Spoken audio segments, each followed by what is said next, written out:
this is a shofar. During the month prior to the holiday that we just celebrated, Rosh Hashanah, in the Jewish community, and up until Yom Kippur, which is next week, we celebrate the season of repentance, during which we blow the shofar every day, and then on Rosh Hashanah, and then on Yom Kippur. We do this shofar blowing to wake us up to the need for repentance. And so I wish to say to you, wake up and good morning.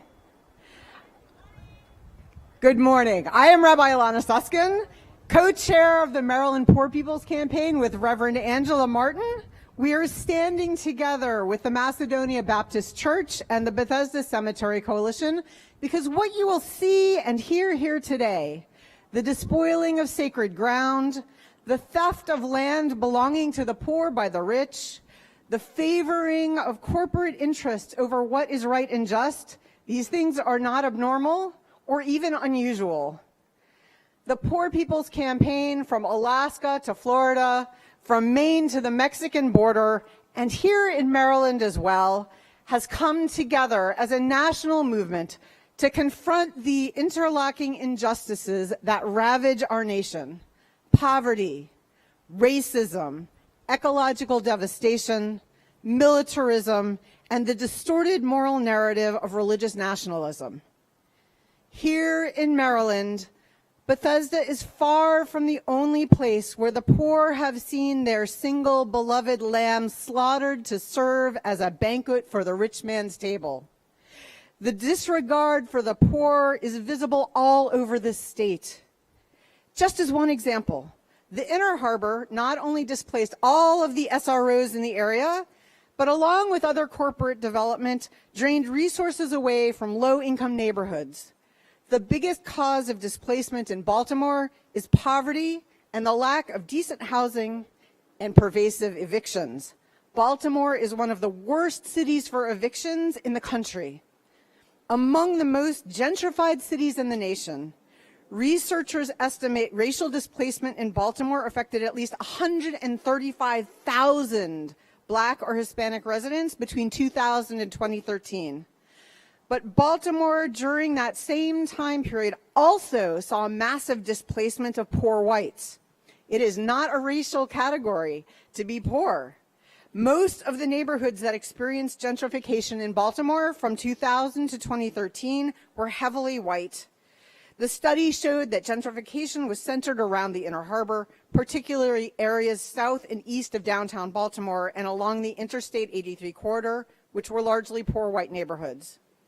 The Maryland Poor People's Campaign stands with the people in Baltimore, in numerous locations in Montgomery County, in the panhandle of our state, and along the Eastern Shore, whose properties were taken from them by those with no right to it, who, after forcing the sale of land or chasing away people of color with the threat of or carrying out of violence, made extraordinary profits and never paid for their actions.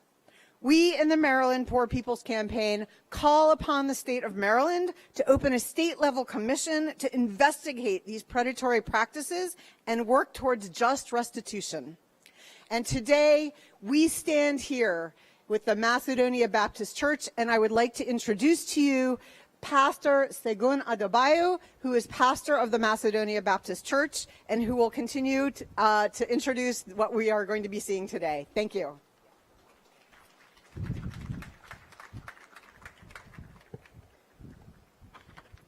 As we begin, let us acknowledge that this is a sacred day, and indeed this is a sacred space.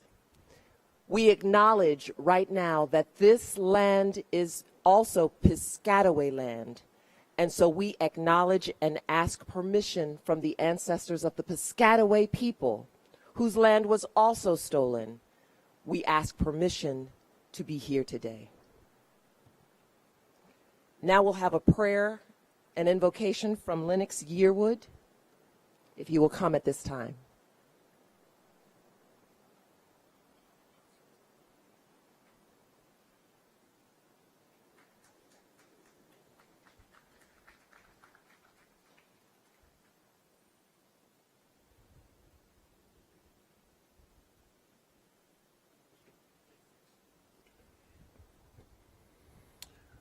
Let us pray. Almighty, we first come to you as your children who are here today to continue to fight for justice. We come here as all children from all backgrounds. We come here as the children of the indigenous community from the Piscataway tribe who are here and this land is theirs. We come here as descendants of those from our motherland and of Africa. We come here from all over, but we come here mostly as your children fighting for freedom. So right now, we ask you to bless this church. Bless Macedonia, bless Reverend Sagun, bless Sister Marcia for all they have done to put their church on the front lines. Put a hedge of protection around this property. Protect this land. Protect them. Now, Lord, put a hedge of protection around them themselves, because we know as they begin to stand up, there are those who may want to harm them. So right now, in the spirit of the ancestors and all the power that you can, God, we ask you to put a hedge of protection around them. Let them walk around with peace and joy and comfort, knowing that no harm can come their way. Now, Lord, we ask you for the victory. We don't come in to talk about what needs to be talked about. We talk about the victory of making sure that our ancestors in the land where they are right now can be protected, not from this point, but forevermore. So right now, God, we ask you to stir it up. Stir in us, God, right now, a power and a passion for justice, a power for those who've been oppressed, a power for those who are hurt right now. We ask all these things in the name that all the children call you by. Amen and amen.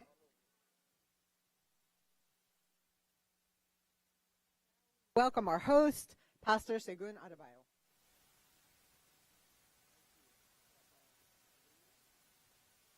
Each and every one of you, I welcome you. It's a privilege and a great honor, to be here to welcome you to this sacred ground. This is a holy land. This is a place of justice and truth and righteousness. When you look around, as far as your eyes can see, for over 200 years ago, this used to be a black nation. This used to be a black land. All that you can see. What remains is this little church on the hill. This little historic church that's standing upon the truth and the promise of God. For God said, upon this rock I build my church, and the gates of hell shall not prevail against it. And so we are here today to tell you that our ancestors, even though they are no longer with us, their spirit is alive all around us. This was a place of crime where they abused our people, my people, that they brought all across the Atlantic Ocean. They brutalized them. And when they died, they cast their bodies away. And even now in death, they would not allow them to rest in peace. This was a land where young black girls were raped and they were sold down south. Young black girls, they breed them like cows, like cattle. And then their children was torn from the breast of their mothers. But yet, we still stand. We still stand upon the promises of God that no matter how long, truth and justice will prevail. And so we thank you for 370 years where you stand used to be what they called the slave quarters. And here they prayed. They watered this land with their tears, with their blood. This is our land. This is our land. And we thank our brothers and sisters of the Piscataway tribe for allowing us to be their tenants on this land. And we're not going to give up. We're not going to give in. We'll keep on fighting. For me as a pastor, this is a sacred duty. This is a religious obligation. It's a battle of David versus Goliath. And we know how that ended. Victory belongs to us. Victory belongs to us because the God that we serve is a God that loves the poor and the weak and the righteous. And so we ask you to please stand by us. I want to thank the Maryland, State Poor People's Campaign. Thank the national leaders. The Reverend Dr. Baba and the Reverend Dr. Theo Harris. Thank you for standing with us, supporting us. Where others have kept silence, with callous indifference. But you have stood up, standing for your faith and for the truth. And at the end, we will rejoice. We'll bring in the sheaves, singing songs of joy. Thank you for coming. God bless you, and may heaven shine upon you.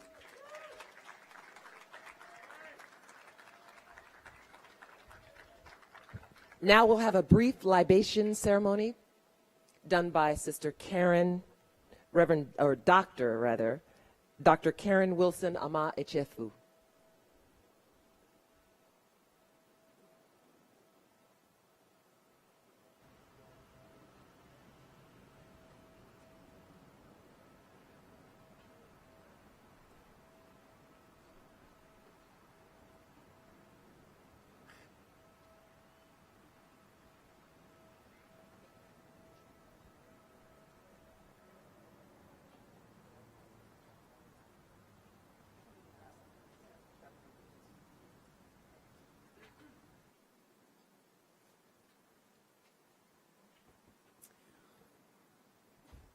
Reverend Shegun reminded us, we have Rabbi, Reverend, and we are grateful to our Muslim brothers and sisters. We are grateful to those who carry the torch of African spirituality. We are grateful because so many of those are in Moses. And so now we are going to remember and bless all of the spirit that is represented in this place. As I mentioned before, the ancestors have not been silent. So I am going to pour for the ancestors. And forgive me, ancestors, for pouring on paved ground. I wish I was on grass. But you know and you feel us, I'm sure, and God hears us. For those who we know have been buried in Moses. For Korah Batts, and Jeremiah Batts, we pour. And let us say Amen, Ashe, Ise, Dalwanem. Let us say thank you. We pour for the Warren family. We pour for the Jackson family. We pour for the Clipper family. We pour for the Brown family. We pour for Jane Rivers Brooks, in whose name this avenue, this street was named. We pour for those honorary people who were installed in Moses. Kevin Zeese, Alyssa Suzanne Wilson, Glenn Ford, and Maceo Kemp. I want you to, now let us just give a blessing. Blessing to those that you love. Blessing to those that you know. Blessing to those who watch over you, your guardian angels. I'm going to pour, and you say that name and bless that one and embrace them. Florine Riddick Wilson, William Isaiah Wilson, Vivian Allen, and all of my loves. So,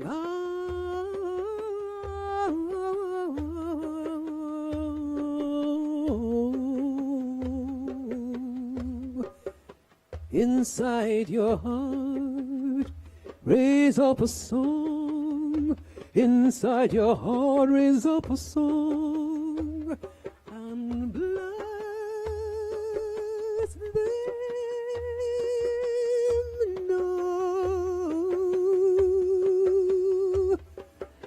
Amen. Isig Ashe.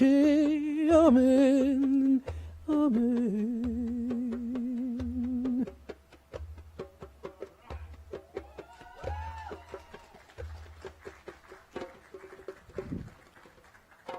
Thank you, Dr. Karen. This has been a struggle. This is a fight, and it's a fight we will continue to fight and will win. We ask right now that Dr. Marsha Coleman Adebayo come and share a bit of the struggle of Moses African Cemetery.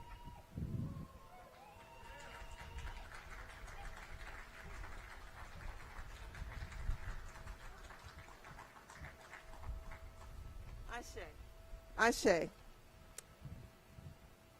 Fannie Lou Hamer once said, "There are things I feel strong about. One is not to forget where I come from, and the other is to praise the bridge that carried us over." The Bible says it a little bit differently. It says, "Do not come any closer," God said. "Remove your sandals from your feet, because the place where you are standing is holy ground."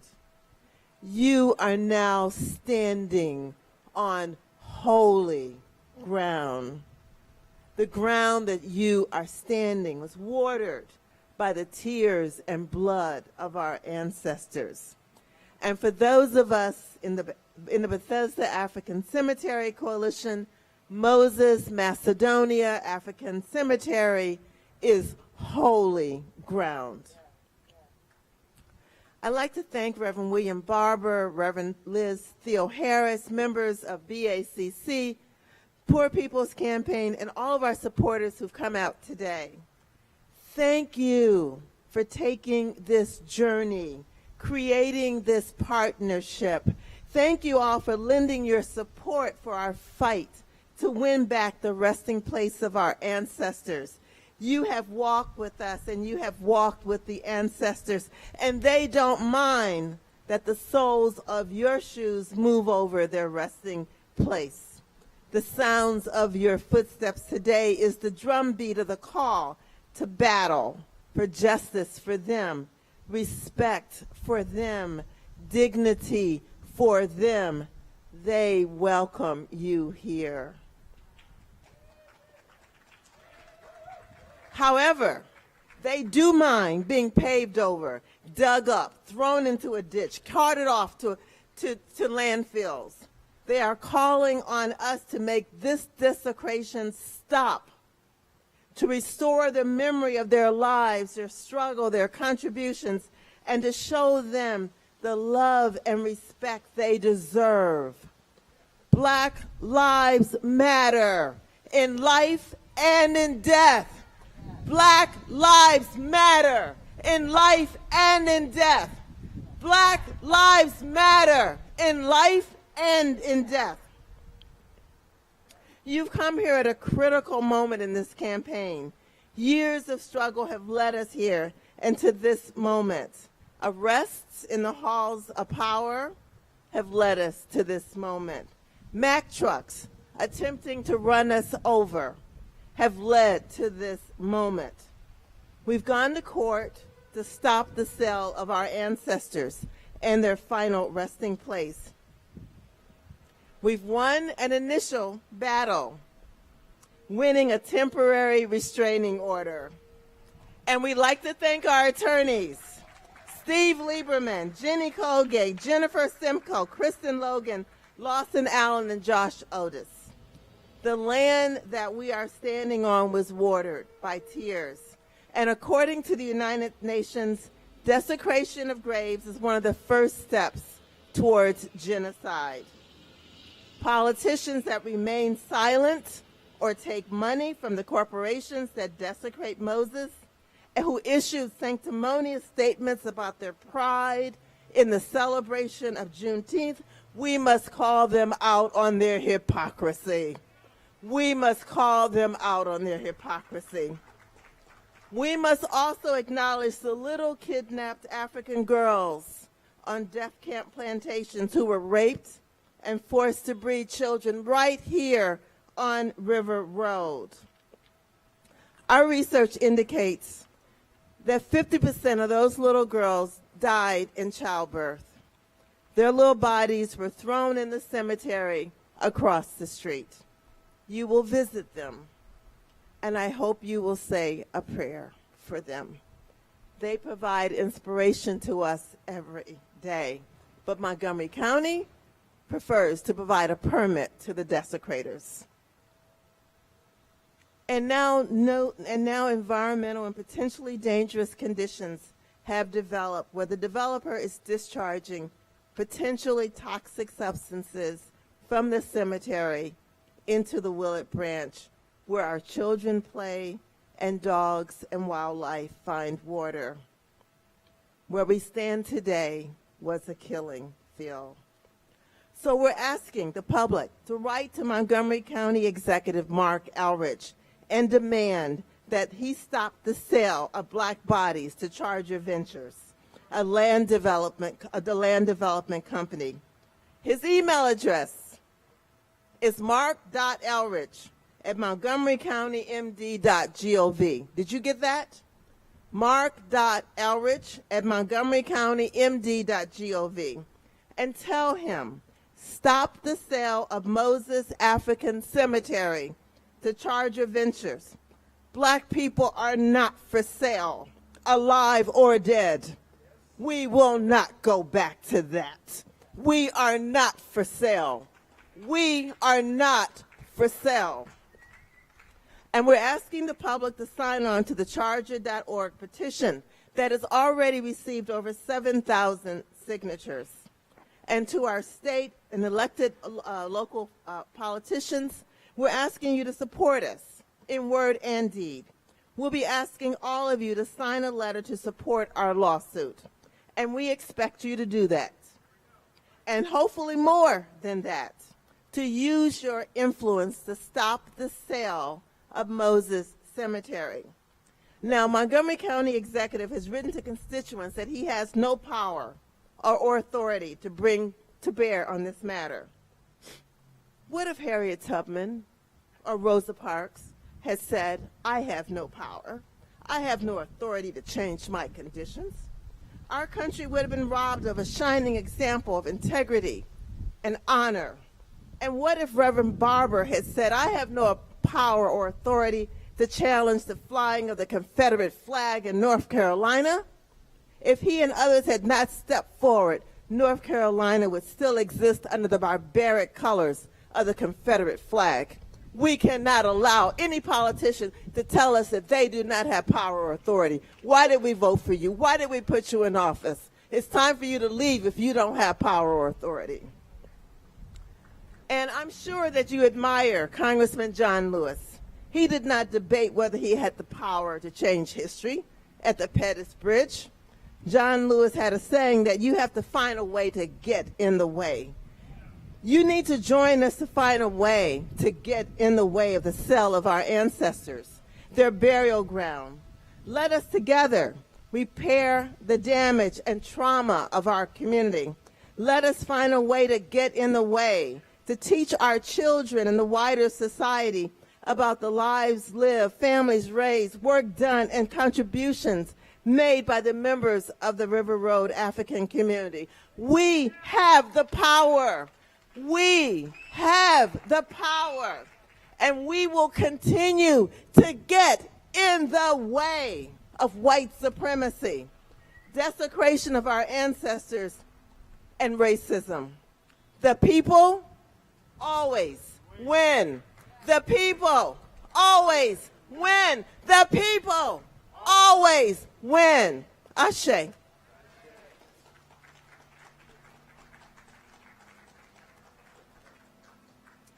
Good morning. My name is Steve Lieberman. I'm lead counsel for the plaintiffs in the lawsuit over the Moses African Cemetery. Thank you. Together with my colleagues Jenny Colgate, Lawson Allen, Kristen Logan, and Jennifer Semko of the Baker & McKenzie firm, last month we filed a historic lawsuit in the Montgomery County Circuit Court. On that day, the Bethesda African Cemetery Coalition, the Reverend Dr. Segun Adebayo, the spiritual leader of this beautiful church, and Daryl Cuba, Geneva Nanette Hunter, and Montani Wallace, two individuals who you'll hear from today. These are individuals whose ancestors are buried in the Moses African Cemetery. They brought suit against the Housing Opportunities Commission, the HOC of Montgomery County, to force that agency to comply with the law. The lawsuit concerns the Moses African Cemetery, which, as all of you know, is just across River Road. That cemetery is the resting place of as many as 500 people, most of whom were freed slaves from the plantations that existed in this area before the Civil War, or their descendants, or relatives of the freed slaves. The Moses African Cemetery, just over here, consists of something that the community planning personnel would call, in a very sterile manner, parcels 175 and 177. But what's very clear is there's no real dispute that on those parcels there are hundreds of bodies of freed slaves and their descendants. The cemetery does not look like what most of us think of as a cemetery. It doesn't have beautiful, orderly rows of graves. It doesn't have beautiful fencing. It doesn't have a place for people to sit and reflect. What it is it's a burial ground covered by an asphalt parking lot. An asphalt parking lot that was put down in 1968 when the Westwood Towers was built. And every day there are cars that park on that parking lot on top of the graves of the people who were buried there. None of that is in dispute, or at least we think none of it is in dispute, but I'm going to tell you something very surprising in just a moment. The Maryland legislature, in its wisdom, and sometimes the Maryland legislature gets things right, enacted in 1992 a statute that requires that before land that is or was used as a burial ground is sold, the owner of the property must get the permission of the court to proceed with the sale. The law was enacted to ensure that proper dignity and respect is accorded to the remains of the people buried on the land. The seller of the property must initiate an action to obtain the court's permission. The court can deny that permission, it can grant the permission, or it can grant the permission only under certain terms and conditions that the court deems just. But here, the Housing Opportunities Commission, for whatever reason, chose not to comply with the law. It has entered into an agreement with a private developer to sell the Moses African Cemetery. The parking lot that paved over the graves of hundreds of individuals without going to court for more than $50 million.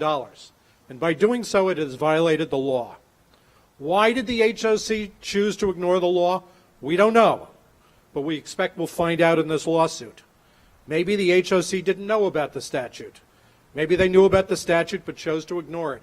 We will see. What we are doing through this lawsuit is asking the court, the Montgomery County Circuit Court, to issue an order forcing HOC to comply with that law, forcing the HOC to go to court so a proceeding may be instituted to determine whether it is appropriate to sell this property, and if so, under what conditions. Why do we seek this result? We seek this result because if that proceeding is initiated, the descendants of the people buried there, like Daryl Cuba, like Montani Wallace, like Nanette Geneva Hunter, will be able to go into court and give their testimony as to how they feel about that land and how they want it to be treated. Now, on September 1st, 2021, we appeared in the Montgomery County Circuit Court before Judge Carla Smith. Judge Smith heard our request for a temporary restraining order prohibiting the HOC from selling the Moses African Cemetery to a developer. The HOC appeared in court that day opposing our motion. And surprisingly, HOC argued, number one, that there's no proof that there are bodies buried on parcel 175. That's what the HOC said, no proof of bodies. Number two, they said that Reverend Adebayo and the BACC and Daryl Cuba and Geneva Nanette Hunter and Montani Wallace had no right to bring a lawsuit to block the sale of the Moses African Cemetery because they didn't have sufficient legal interest to bring that claim. But Judge Carla Smith, after a 2.5-hour hearing, rejected each and every one of these arguments made by the HOC.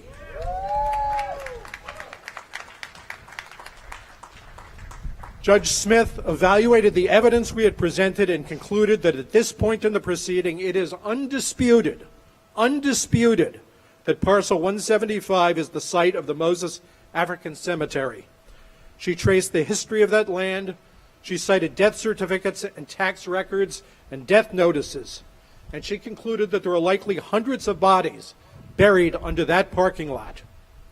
And she concluded that the plaintiffs have a right to bring their claims. And so she issued a temporary restraining order prohibiting HOC from selling the property until a preliminary injunction hearing can take place on September 27.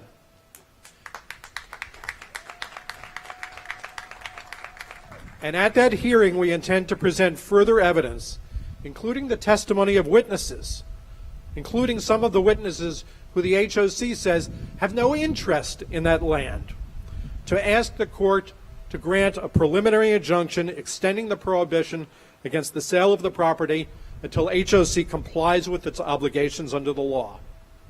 In my religion, Judaism, the greatest obligation we have is to help those who are weak and oppressed, who cannot help themselves. And at the very top of that hierarchy is the obligation to assist the most helpless people of all, those who have died, because they cannot help themselves. They can only be helped when other people help them, when all of you help them, as you have been doing for so many years.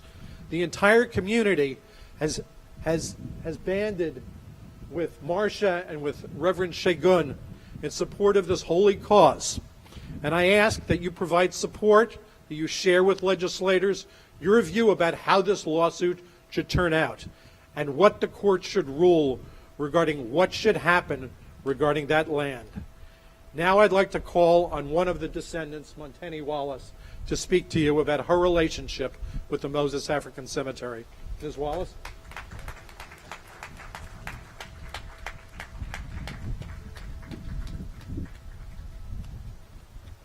Good afternoon.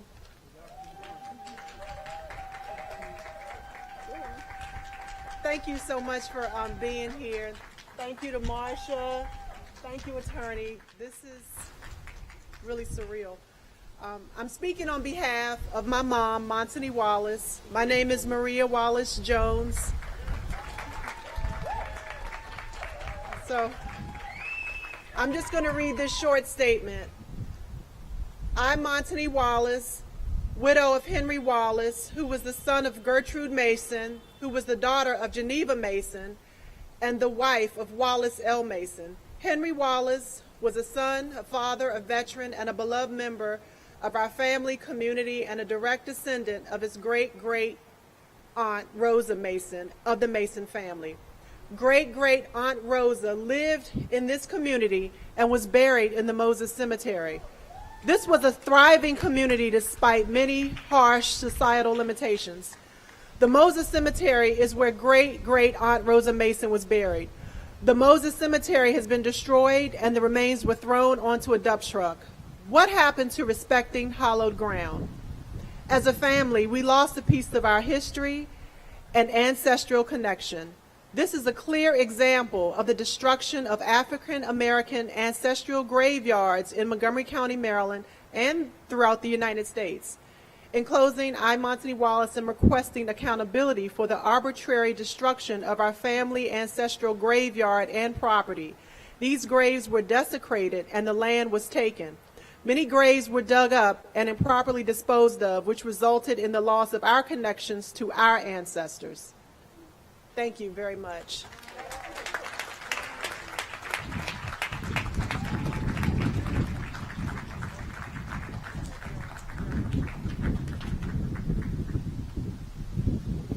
Now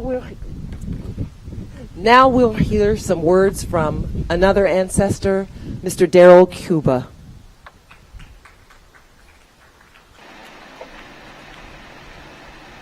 Good afternoon, everyone. Thanks so much for being here. I'm also a descendant of the Warren and Clipper family, part of the River Road community, buried from Clipper Lane, where Macedonia Baptist Church is located. Macedonia Baptist Church is on Clipper Lane, which is named after my ancestor Jack Clipper. My relatives, the Warren family, lived on property neighboring Moses Cemetery, and when they died, they were buried in their community. So I was stunned to learn that the burial ground of my ancestors was being sold as part of a real estate deal. Is this really the way that Black people are treated in 2021? Quite frankly, this is barbarism. And it is an affront to decency that as the Housing and Opportunities Commission was in the process of taking bids to sell the land where my ancestors are buried, no official there had the decency to reach out to me and inform me of their intentions and how that was going to affect my family. Or to any other family members. There was not a phone call, there was not a letter, nothing sent to inform me or my family of their intentions to dispose of the legacy of my family. There's a certain level of decency that must be maintained in a civilized society. There are certain things that are simply not tolerated. One is the disrespect and the desecration of the resting place of the departed, cemeteries and burial grounds. Has the HOC no decency?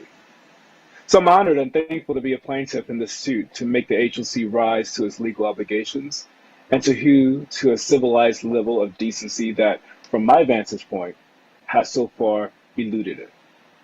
Thank you all once again for being here.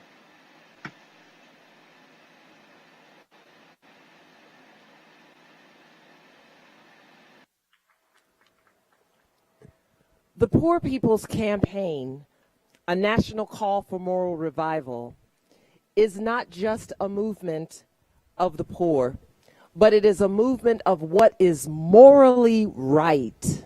What is morally right.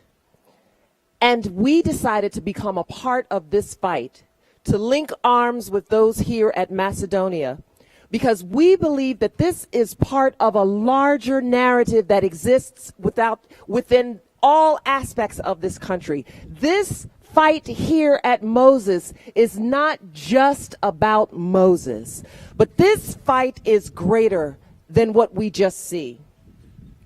This fight is our fight too. That's why it's personal for us. This fight is our fight. This fight is our fight because it's an issue that affects poverty. It's our fight because it's a larger issue that talks about the systemic issue of land being taken from the poor. This fight is our fight because systemic racism is what allowed racist policies endorsed by a government that allowed KKK and other terroristic groups to just come in and take land from the poor. This fight is an economic fight because as we see here on River Road, this is valuable land, land that could have and should have stayed in generations for generations to come.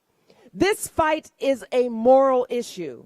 It is a fight in which the bodies of African slaves or those who were enslaved and Black people have been desecrated, disrespected, humiliated, and disregarded, and we will not stand for it.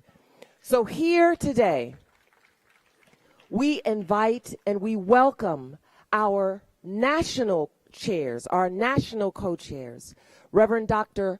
William J. Barber II and Reverend Dr. Liz Theo Harris to come and join arms with us here in Maryland in this fight.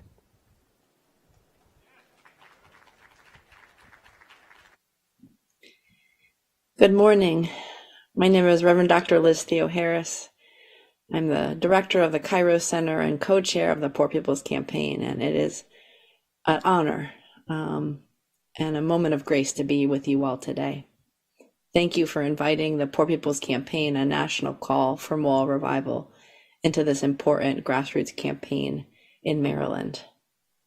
This morning I bring greetings. I bring greetings on behalf of coordinating committees in 45 states across the country, thousands of faith leaders in our prophetic council, hundreds of partner organizations, all of us committed to building a broad moral movement to address the interlocking injustices of systemic racism and poverty, ecological devastation, the denial of health care, militarism and the war economy, and the distorted moral narrative of Christian nationalism. Our movement is focused on shifting the narrative about injustice in our society, and we're building power among the 140 million people, nearly half of the population, who are poor or one small emergency, a storm, a healthcare crisis, a job loss, away from economic ruin in this, the richest nation in the world. As we just heard from Reverend Angela right before, this campaign to save the Moses burial ground connects with a movement to promote dignity in life and in death, a movement that we're building in this nation today. I was reading the prophet Isaiah this morning.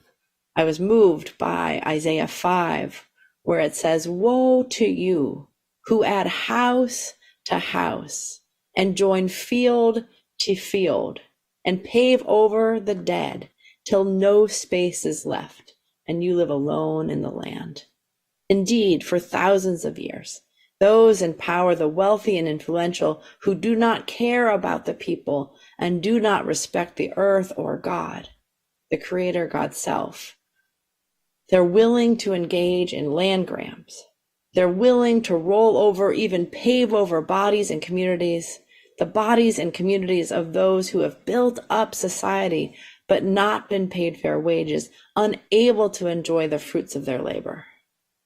But that injustice does not have the last word. The story does not end there. When we keep reading in Isaiah and in other sacred texts and traditions, but in Isaiah 6, right in the midst of these land grabs, right in the midst of these developers coming and pushing the people out, right in the midst of the wealthy and the powerful being disregarding of the lives of so many, God poses a question. God says, "Who shall I send? Who shall I send?" And the response in that moment and in this moment is, "Here I am, send me." The Bethesda Coalition, the people of Macedonia Baptist Church, faith leaders involved in this campaign, folks from the Maryland Poor People's Campaign, a national call for moral revival, have answered the call. Who shall I send in the midst of this disregard for human life and human death, in the midst of investors and developers just pushing the poor out? Who shall I send? And we have heard a resounding call throughout the ages. Here we are. Send us. We will continue to organize. We will continue to raise the alarm. We will not be silent anymore. And so thank you for taking up this fight. We applaud and celebrate the temporary order. And we know that indeed, when we are sent, this is when we can win, and we can build a broad movement and build up from the bottom up and lift everyone so that our whole nation can rise like those tombs and people coming out of them and helping us to inspire us to keep on organizing today. Thank you so much, Reverend Dr. Liz, and for reminding us both of the scriptural call and the moral call whenever there is a fight for land. The Bible also talks about what God's saying to the people, wherever your feet tread, that is what you shall possess. And we know that in the scriptures, particularly in the Old Testament, the possession of land was critical to a community's identity.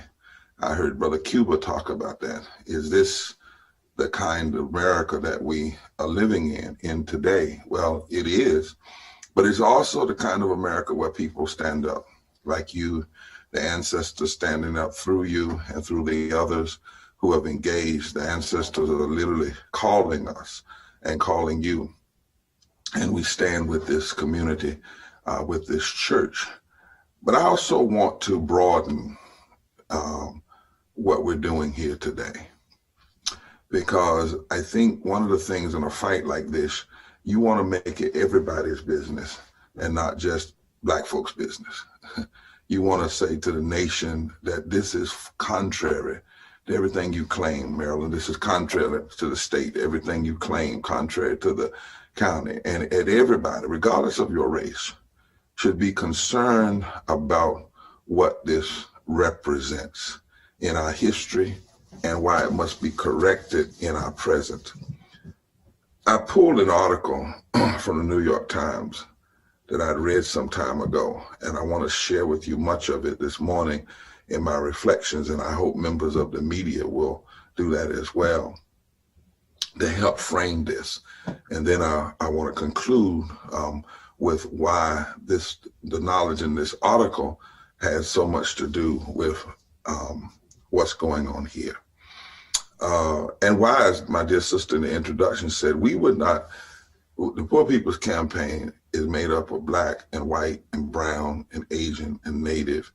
And we have white people who are as clear on racism than Black people. In fact, we have some people who are Asian that are stronger on racism than some Black folk I know. Because they understand that while systemic racism may be targeted at Black people and brown people and Asian people and Native people, it also has a collateral damage on white people. It is a staining and a poisoning of the soul. And if I know the people from Maryland, the kind of people that came from Maryland, like Frederick Douglass, like Harriet Tubman, they weren't just fighting, and your ancestors, they weren't just fighting for America for Black folk. They really wanted to be freedom for everybody. Frederick Douglass, who came from Maryland, also stood on the side of women's suffrage with white women. So did Harriet Tubman. He also stood on the side of the Chinese people when they were being targeted, because, as they used to say in the slave vernacular, none of us is free until all of us is free. And so what we need to also talk about in this moment is that over the course of American history, approximately 11 million acres of Black people's land was lost and stolen. This is about land theft. Land theft. Land theft. And it was stolen through fraud, and I'm reading from this article, deception, and outright political trickery. And much of this land theft has happened in the last 50 years. And we know that not only was land theft an issue of Black people, Native Americans suffered through land theft. Latino people, so we stole a whole 2 states from them. From the Mexican people, we stole Texas, Arizona, and New Mexico. And the reason we stole Texas is because the Texans wanted to keep their slaves. I want us to look at this in this larger framework. Poor white folk have had their land stolen. We know that in this country, when it started, we gave an unusual power to land. We said only white male landowners could participate in the political processes and vote. We fund schools based on land ownership, property taxes.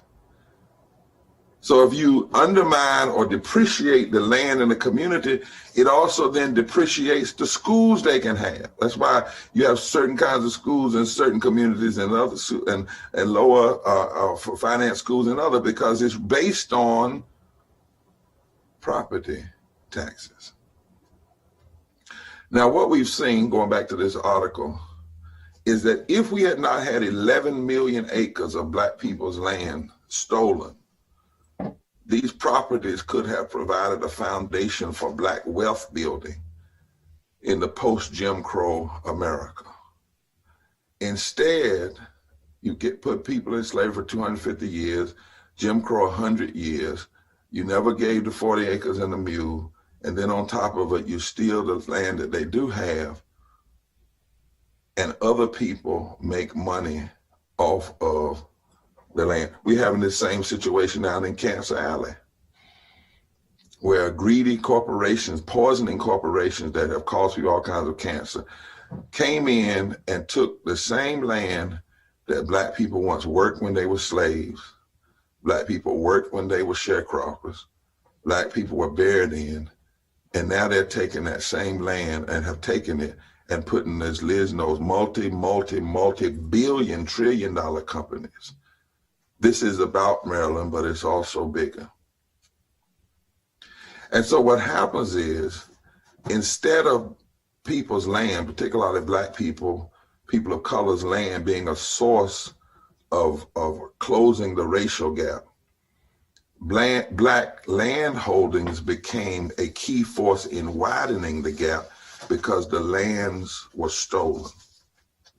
Black land taking, according to this article, has been as instrumental as the denial of opportunities to acquire property in creating the racial wealth inequality. Black land theft has been one of the main reasons for inequality, economic inequality in the black communities and on certain sides of town. Black land, if you look at whose land was stolen, it also becomes an indicator many times of the barriers to upward economic mobility. Can I teach for a moment? And understanding how this happened and identifying who did it, because it didn't just happen. It's not like the folk were just silly and gave their land away. We got to look at who did it and address the laws, the policies, and the practices that allowed it and continue to allow it to happen. And anytime you're going to have a serious conversation about race and economics, you have to deal with the issue of land theft. It's got to be as a part of that conversation and a part of the fight. So what we know is, in the decades after the end of the Reconstruction, as a nation abandoned its black citizens and the South descended into Jim Crow, many African Americans, like this community you all talk about, has been so much pride, succeeded against all odds. And right after slavery, despite the odds, many of these communities, our ancestors, they acquired a remarkable amount of land. By 1910, black people claimed ownership of 16 million acres in America. These are the former slaves. This is what they did. They knew the value of land because they had worked it.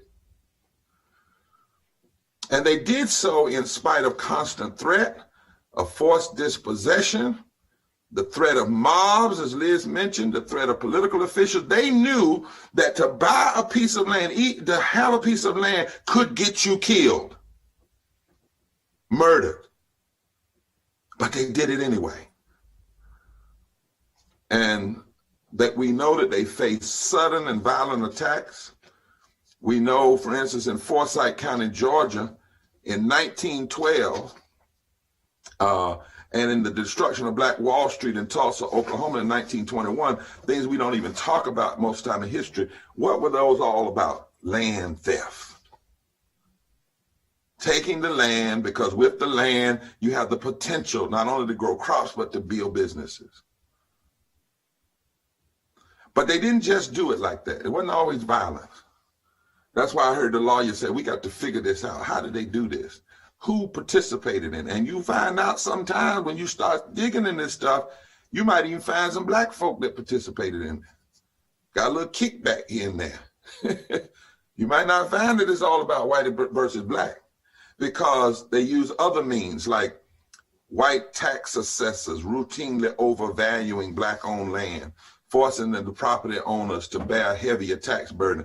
And then when they can't pay the tax burden, they come in and steal the land. And at the same time, they drain the families of their earnings.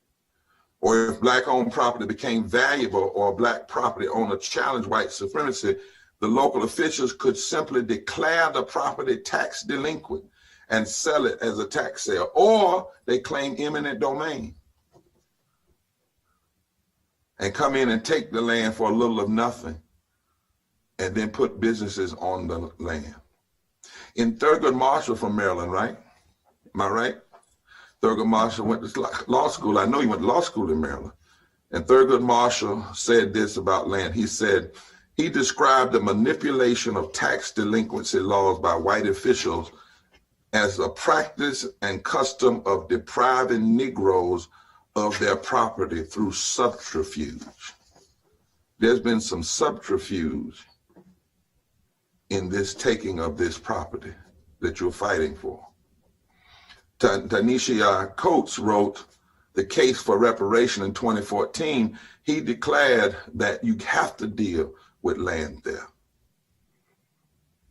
Michael McCoy of the New York Times said that, another writer said this, at the dawn of the Civil Rights era, African Americans still held substantial amounts of land, mostly in the South, and a major portion of it which was in some of the region's fastest growing areas and hottest real estate markets, thanks to huge federal investments during the New Deal.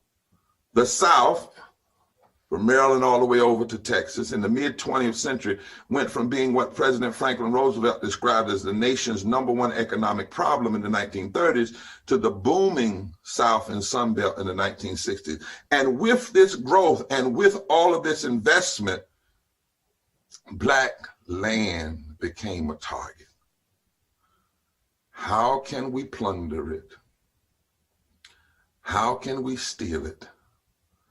Because profit-seeking speculators wanted to get the land out of black control in order to build businesses that would render profits for somebody else for years to come. And so we come now to the Moses African Cemetery. Over 500 enslaved and free people buried.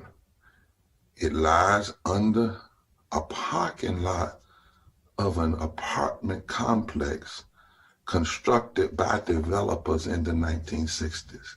Now, did you hear what I just said? And by the 1960s, from Maryland all the way over to Texas, many of the areas that had not been profitable became profitable because of all of the influx of money from the New Deal. Once that money made those areas more profitable,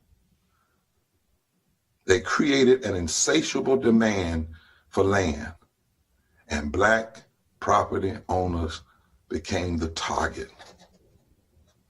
They didn't just do it because they hated black folk. Remember, race is not the father of racism. Racism is the father of race. They did it because they wanted to have an everlasting profits from those lands, and they couldn't have those profits unless they took the lands. And so they said, we're going to take them because these are black folk, many poor folk, and we're going to snatch this away and use whatever kinds of trickery and subterfuge to do it. And we don't know, as the lawyer said, what happened. We just know somebody else got the land.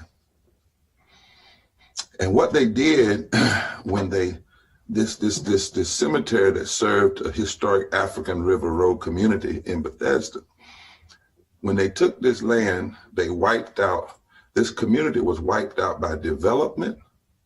It was wiped out by discriminatory developers, realtors, and county officials. Somewhere or another, you're going to find all of them were in cahoots. That's an old word, cahoots. And you might even find out that some of us knew what was going on and didn't use our political power. I say to the Poor People's Campaign always, when you challenge folk in political power, don't think it's always just the white folk that did it. Sometimes we have black elected officials that either are too apathetic or too scared or who go along to get along, who themselves get kicked back. We just had yesterday a congressman in this country declare that the $3.5 trillion Build Back Better plan that would help lift poor community really doesn't need to be that much. And I like to, I don't know what in front of to hear a black congressperson say that when we know we need more. So here's, lastly, I want to say, why did I read this article? Why did I take time to do this? And why is the Poor People's Campaign involved? Because land theft is connected to economic, disabling communities economically. And because land theft is also something we have to examine and raise these questions. How much money have others made from this land theft? I mean, if they built an apartment there, how much money over all these years that could have been in the hands of black folk and progressive white folk and people working together? And then how did they get the land? And then who was in cahoots with who? And then how many other situations in Maryland and around the nation do we have like this? I would suspect it's not only this community. You may be chosen now. It's not this community. And how many, what did it also happen to poor white communities and Native communities? See, this is a chance really to build out a fusion movement and connect all of this. How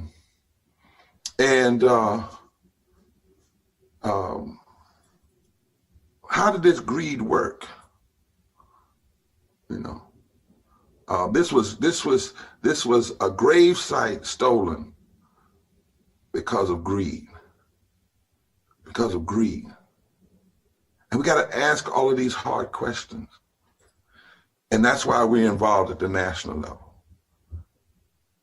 Because this is really big. And I would even suggest, I saw some of the things, and I'm going to respectfully do this because I come from a community that has fought to hold on to land, and we battled for years. My community was actually a free community down in North Carolina, and we've had to battle. People lost their lives. But I also want to say, when you think about what you will do with the property if you get it, yes, a community center. But if the people that stole it thought about economic development, I would humbly suggest you think about that too.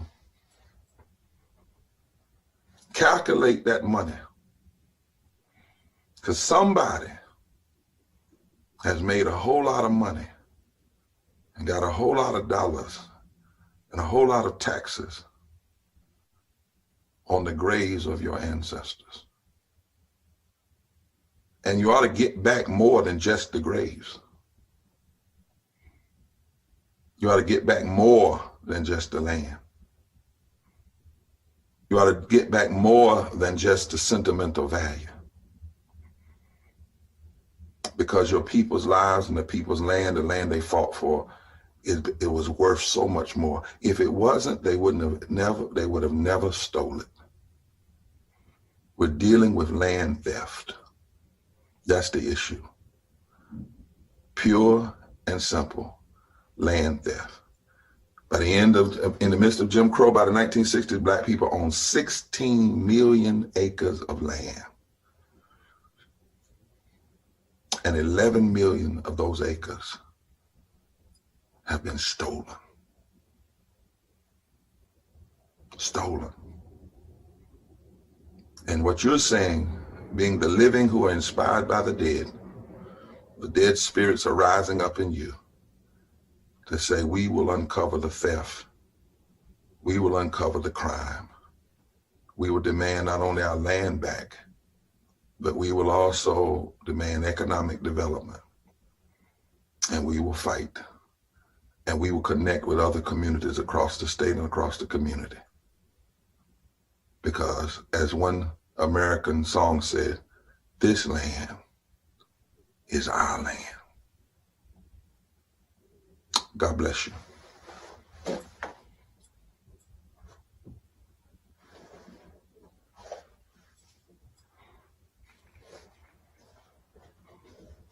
Thank you, Reverend Barber. Thank you, Reverend Liz. We thank you for sharing and bringing to light the issue that we all know so well.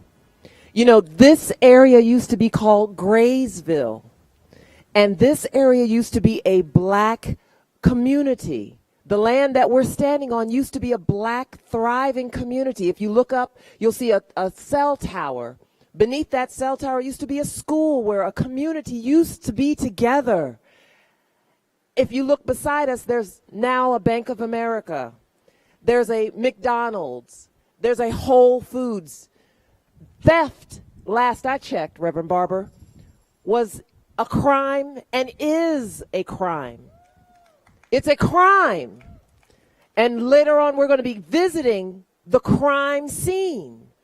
But right now, I'd like to introduce Brother Harvey Matthews, who can give us a little bit more framing of just what that community was like and share with us a little bit more to give you a sense of what was lost, what was stolen, and what was here before. Brother Harvey.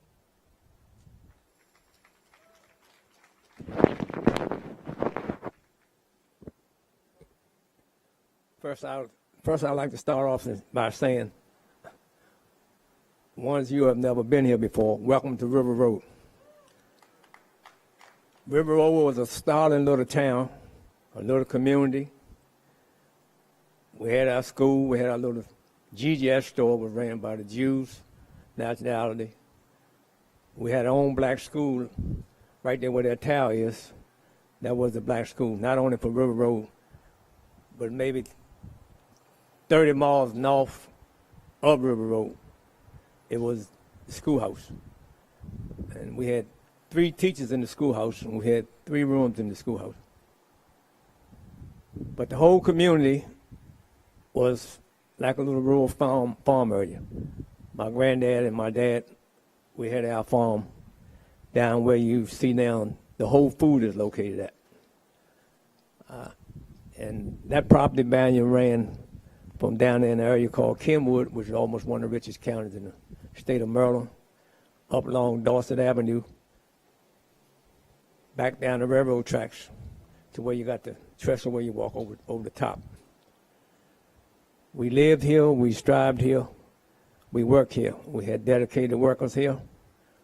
And my uncles, some of the names have been mentioned, the Clippers, the Masons, and some of those folks, the Johnsons, the Matthews, the Christians.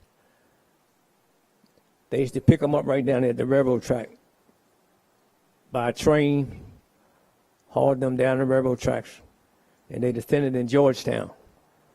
And most of your black labor of building the bum shelter in the White House were built by the black men that lived here on River Road. And they trained them down there to do that work. We used to come back and when the schools, when the segregated schools, integrated schools in 54, we started going to the all-white schools. And we went to Somerset Elementary, Western Junior Highs, back over south of that Westwood Towers, BCC, up on East-West Highway. But the blacks here was strong. It was a strong community. But as we went along, and as we grew older, the white developments came into the area with the triggeration tactics of getting the homes from the blacks who owned them by all sorts of means, getting them intoxicated, put a piece of paper in front of them until they said this or that. Most of them didn't have a higher education that owned homes here on River Road. And they would tell them, well, John, just put an X there, and the X will give you a lifetime home here. You never had to leave this area. You always would be here. Come another 30 days later, they'll come tell him, well, you know, somebody bigger than me have come in here and offer a lot of money for your property and for your land. And you're going to have to vacate within 30 days. Regardless of the agreements they made, but those agreements were made throughout the community. Some folks sacrificed, some people did not. And then you had the biggest corporate at all, was the Washington Suburban Sanitary Commission. Because, no, we had our houses. We didn't have the running water. Maybe it was 4 houses on River Road that had running water in them. right out was the outhouse, the spring or the well. And I know some of you young folks probably don't even know what a well even looked like. And more or less get the water out of it. But that was your washing water, your bathing water. Mom, grandmom, them washed your clothes. And did those type of things. But when he came in, he said if you didn't have running water, that you had to move. And they did the same thing by offering them sums of money, which were small sums of money then, to move. And they just stripped the community down, house by house, family by family. And all you see around you was not there when I was a kid, here on River Road. All that was built after they ran all the blocks. We are standing on. And what I refer to it now is more so the lost black colony of Lily White Bethesda. And that's the way I look at it. I live that. And I will leave here believing in that till my last dying breath. My uncles and my aunts, my grandparents, people that lived here on the road, they worked hard. It was a private little area here where we lived. But to just see it just more so stripping and snatched away from you family by family. I had some long restless nights. I had some sob stories when I go back and reflect how it once was and how they end up before we moved away. And I'm going to share all things with you. Yes, I don't just have heard about the Ku Klux Klan. I lived a life of punishment and abuse from Ku Klux Klans right here on River Road. They used to come out of the house at night on horse, old farm pickup trucks, raise a lot of hell in the yard, throw mocktails and throw balls and things within the home. And then at one time they came and took my dad away and took him up River Road. Did what they want to do to my dad. And then they brought him back home to us. But that I live to see, and that I strive for, to not never have to witness that again. Now, when it comes down to the Moses Cemetery, yes, I have knowledge of Moses Cemetery. Being over on the hill opposite that high-rise building that you see there, that's where the cemetery is. When we was kids playing, running around River Road, the Moses Cemetery was one of our favorite spots to play.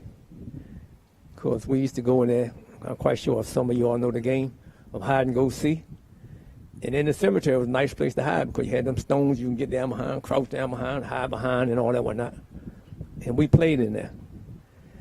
And then later years, Lord behold, we go to Silver Spring to a meeting. And I was invited there by Sister Marcia, them for they were going there before I joined the coalition.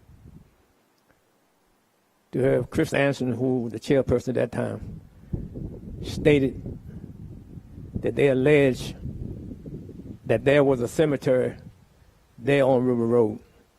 They would claim that it wasn't a cemetery over there on that hill over there. But I'm a living witness was a cemetery there. And then at the time they descended that cemetery to come in with the construction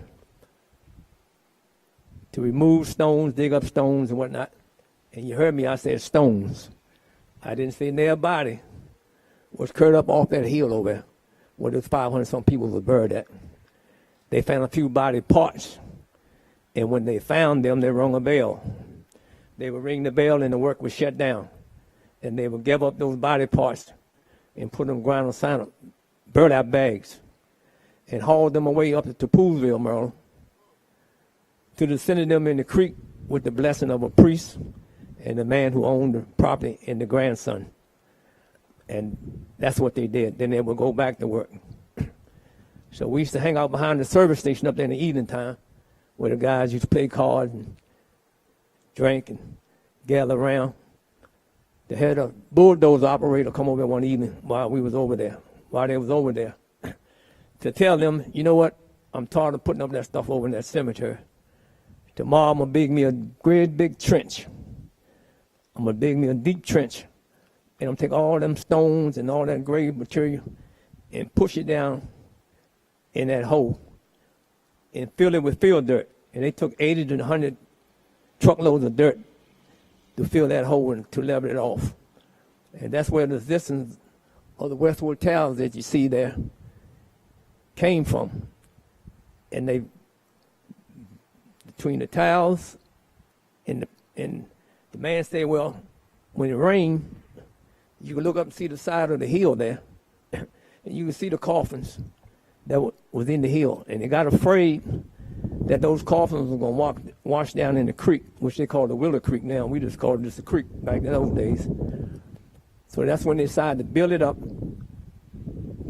to build it higher and put the asphalt on it and cover over the remains of the cemetery. And we had learned by history of the Parshas 175, 177, that's where the bulldozers had pushed those bodies and had buried them. And then they came back and put an asphalt on top of it to cover the red clay, because all over around River Road when I was a kid was just red clay. If I go over and take a shovel and dig in that ground right there, I'm going to dig down to red clay. It's been there when I was born, been there while I lived here, and it's still there today. But I'll tell you and tell the world, if they go over and do what they're supposed to do over underneath that parking lot and go down there and survey and dig like they're supposed to, you're going to find the remains of bodies that's been going on and on and on. But there's still some showing of there. And we noticed it when they was hauling stuff away, and the coalition got over there and marshaled and whatnot. They actually physically blocked trucks from going in there, hauling away the bodies things that they had dug up and hauled away, 30, 40 trucks. They try to remove that to keep us from, we came in there to explore, some people in there to dig and see the remains are there, and they hauled it away. But thank God to marshal them and some of the coalition members, they fought that. And we have almost something like 3,000 pictures that we stood there at the McDonald's and took. And you can see the grave markings and things that they were still trying to salvage and haul away to keep from being evidence.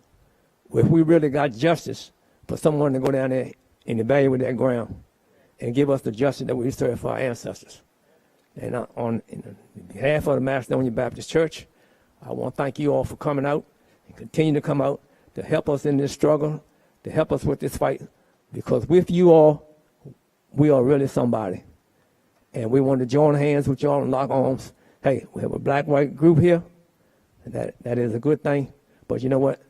I guess I would have to say, like I said out of church, all white folks ain't bad, but they still come down to the blacks who say Black Lives Matter. You know, my personal opinion about that, I think all lives matter. And I think we need to join ourselves, yoke ourselves together.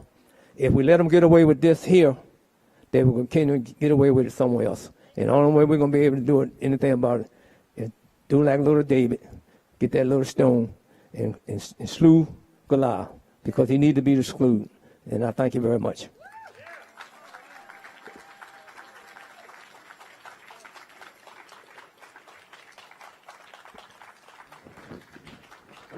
Thank you, Brother Harvey. Thank you. Thank you for sharing those memories. You know, we've already emphasized the fact that a theft has occurred. And what we're going to do at this point is we're going to march down to the scene of the crime. Y'all ready to march? I don't think I heard it. Y'all ready to march? All right. Okay. First things first. Before we do, we want to make sure that everyone is aware that the Poor People's Campaign, and we want everyone to understand that we take COVID seriously, y'all. Seriously. This is a serious matter.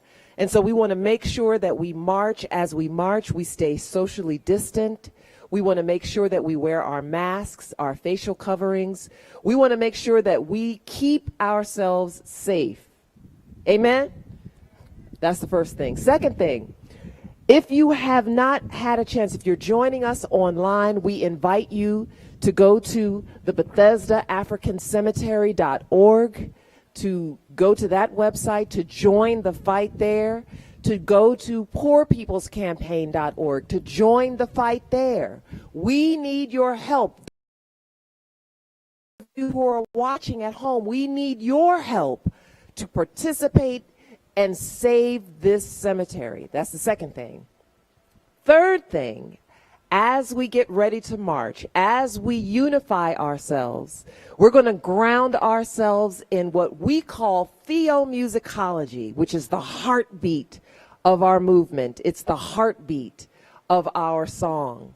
And so as we walk Haitian down River Road to the old Moses Cemetery, we're going to stop there, honor our ancestors that were there, and then from there we're going to march around to the new Moses Cemetery.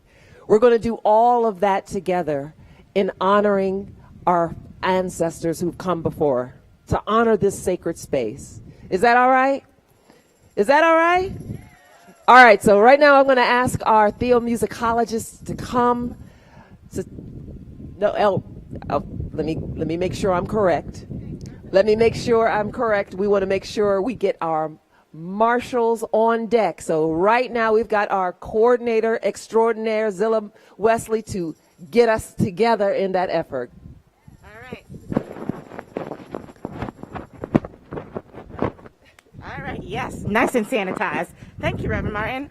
All right, yes, all right. Are we ready to do some fusion movement? Are we ready to march? Are we ready to be on the right side of history about some stuff, right? So we are going to march and sing, and as we march and we sing together, our hearts become one. The fusion starts happening because we are ready to get our land back. We are ready to tell these stories of people who cannot tell the stories. We are our ancestors' wildest dreams, all of us. And we are going to move, like we say in Poor People's Campaign fashion, forward together, okay? So we are going to do this in a beautiful way. My sibling over there, Robert, in the yellow vest, we're going to line up 2 by 2 behind him. We're going to social distance. But I do need some family to hold the banner that he has, so some people can start hitting over there now. Let's do that, please. All right. Oh, and as we're doing this, we're going to continue to wear our masks. We're going to continue to care for each other. We're going to just continue to really understand why we are here. Thank you. Perfect, perfect. And then our theomusicologists, as we move together, they will start the soundtrack of our movement. All right, beautiful.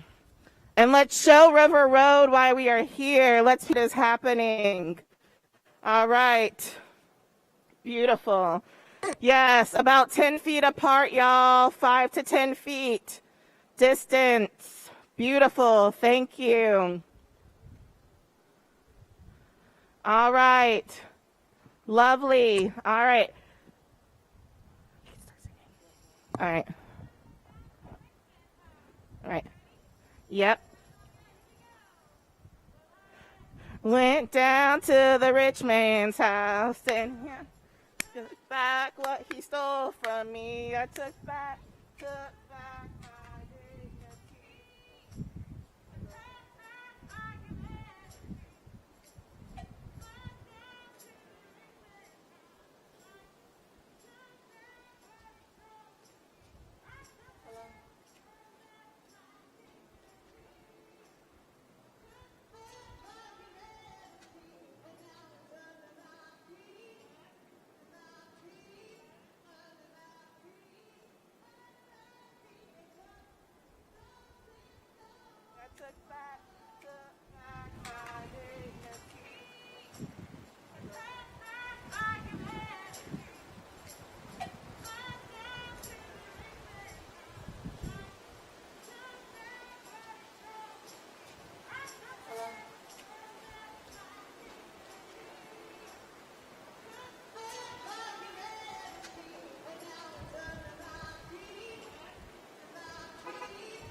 St.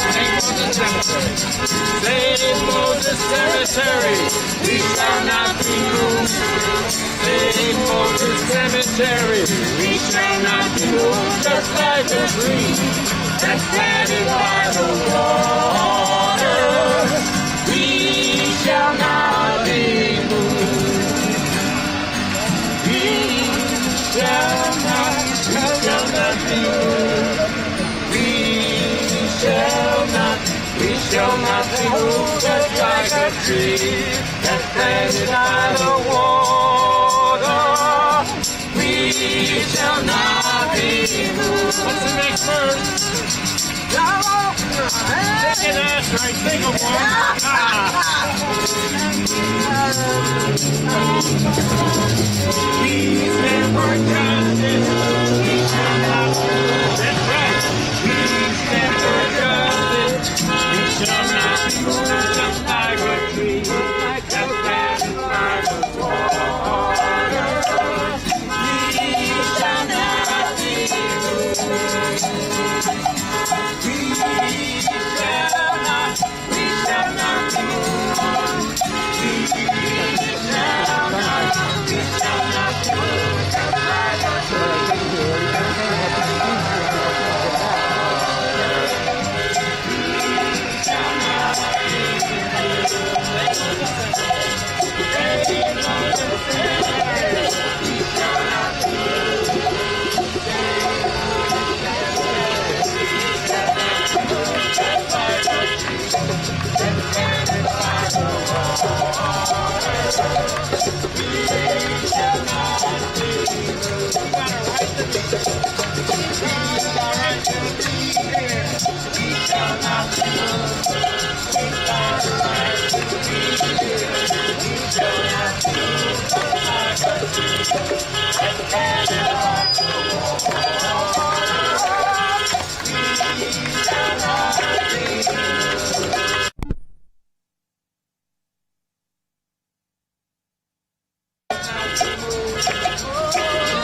Our sun is bright like a star.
Perfect. Thank you for that. Thank you for that. And thank you for the car horn. It is also celebrating us. Thank you, car horn. Thank you to everyone who made it. And also, let's get the security out here and the people filming us. Let's all wave to them, okay? Because they don't know what they do, okay? They don't understand what we're trying to do here, what we're being here, okay? That's the problem.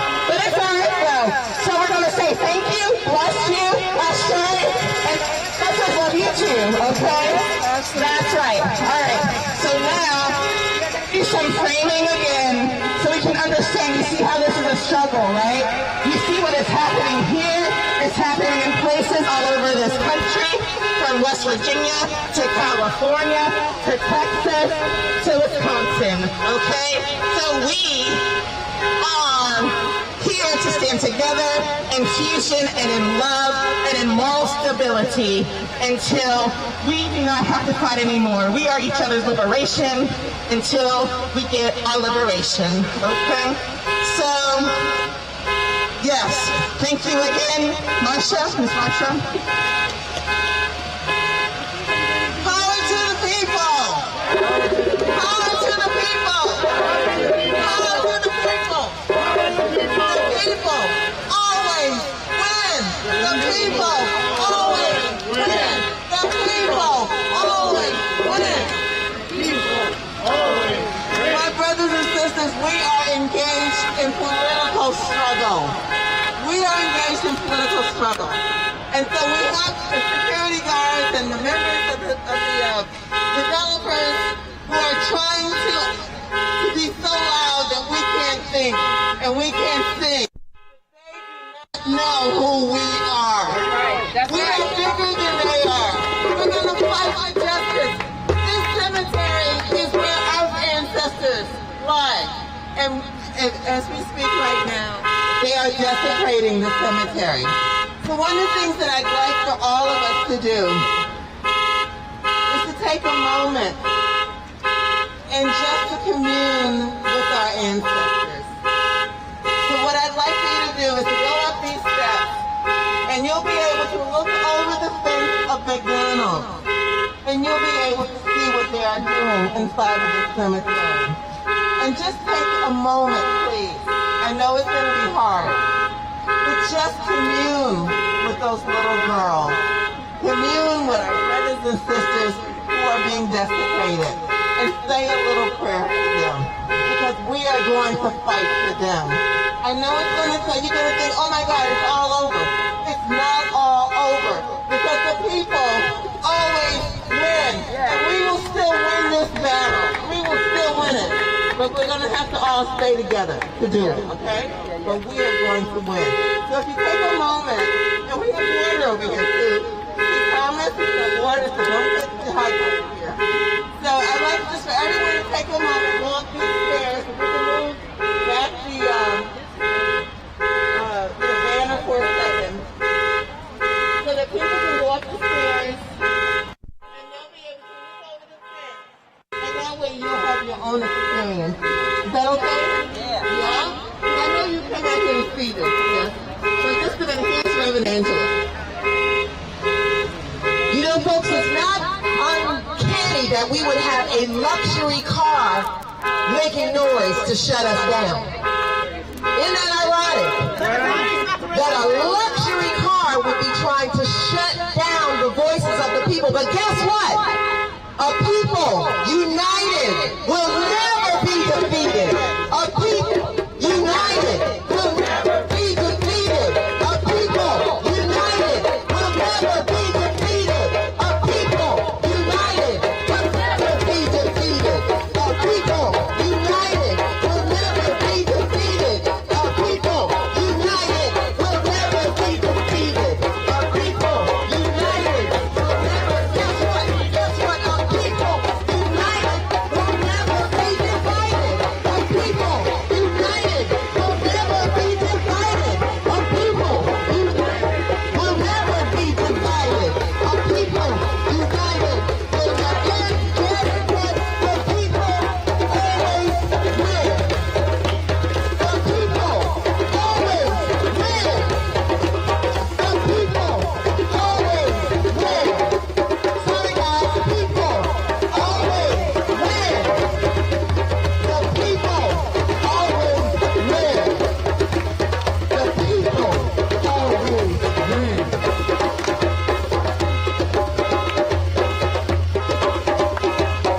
The voices of the ancestors are here. The spirit of the ancestors are right. Graves that you're trying to protect.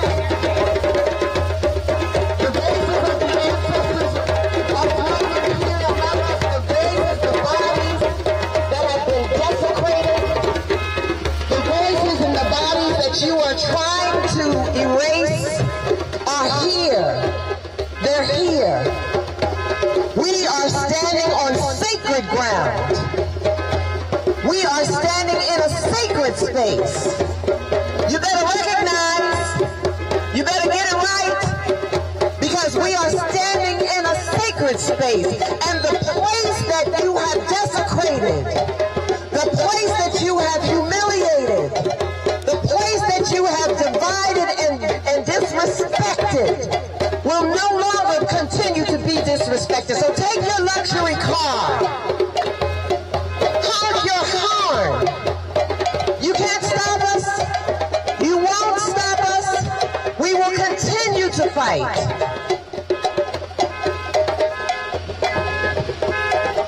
You know, although you can't tell right now, I came from New York City.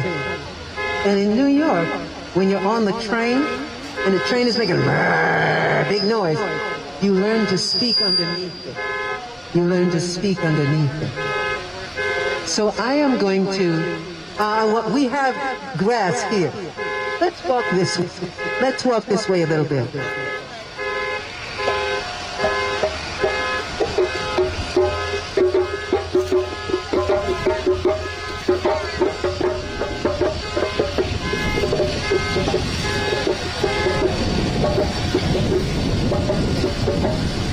go and I will pour libation while we look at what is being done to our ancestors right now.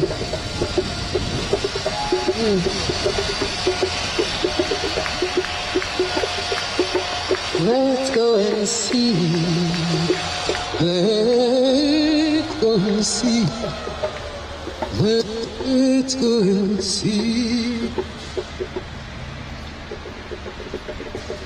You all come and look through this fence and see what's being done here.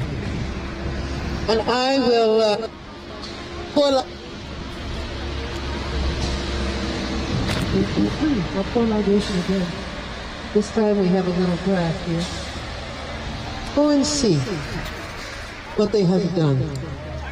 We have 30,000 pictures. 30,000, not 3 or 13, 30,000 pictures or more, showing when they found things that all of a sudden they couldn't talk about. In any case, I will pour libation now, and then we'll talk about the history of this place a little more.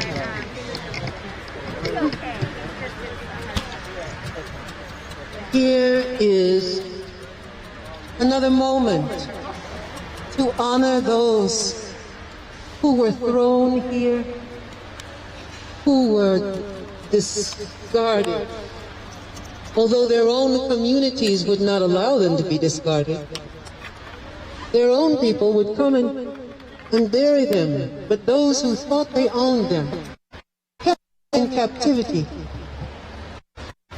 they throw them here. It's a very... It has no history, just a piece of something. This is the place. This is the place where people were thrown and buried. And this is the scene of a crime. So I'm pouring libation to honor, we stood before, to honor the beautiful lives, the hard lives, but the lives that were lived inside of that. The individuals who put the idea of African American in their minds, who created a culture around the world. We cannot live there. African American they created. So we are East as Igbo people do. Yoruba people we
our face,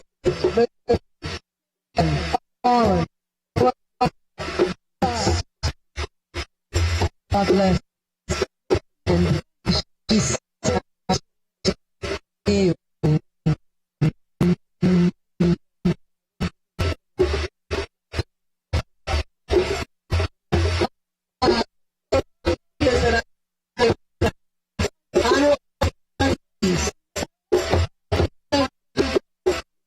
Lord.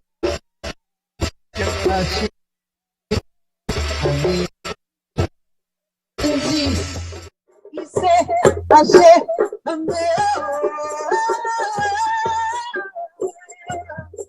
now, let's hear a little something about the history of this place.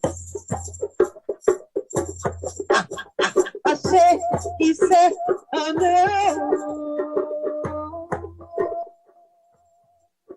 where we are standing is a place that received the body of those who labored for full plantations. Councilmen, the Loughborough, there's something, Saddlemeyer, and I'm sorry, and the Shoemaker, thank you. I got Loughborough. And they were thrown here after they created wealth for those families.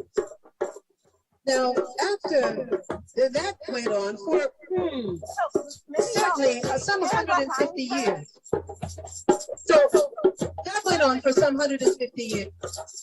After 1865, when this was no longer supposedly enslaved place, when people were supposed to be, they weren't yet to be called African Americans. That wasn't until 1868. But this community grew up not just from people who had lived here, but for people who had come from other places and moved here along River Road, named for Jane Rivers Brooks, a woman of African descent, shall we say. I think by that time we were able to say African American because it wasn't against the law.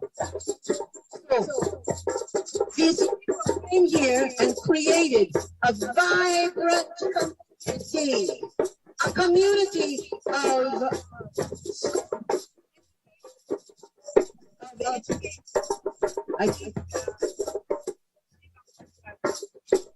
Or use the bullhorn. Thank you. Yeah, I'll hold that.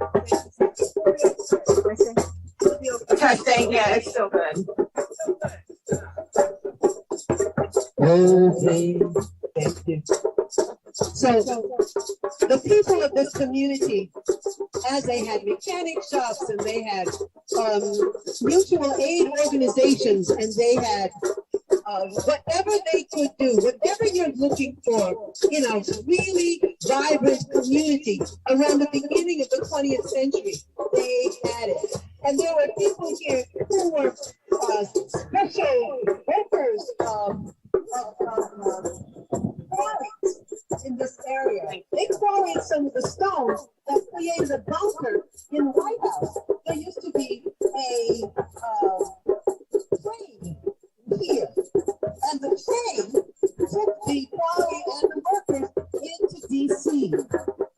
Isn't that a shame that they can't figure out any other time to do that?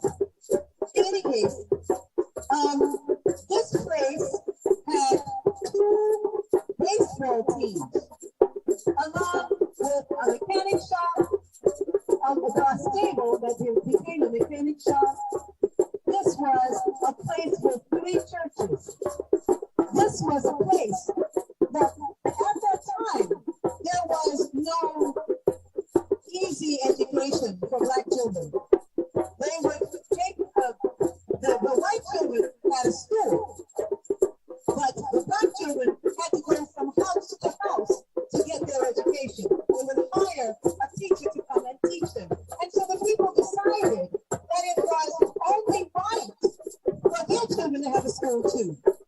So when you see this big, tall, very tall tower here, before that tower was there, that was the location where a number of families gave land to build a public school. So that is to say that when the Board of Education, which means the white folks, would not provide them with a school, the Black people said, no worries, we'll do it ourselves.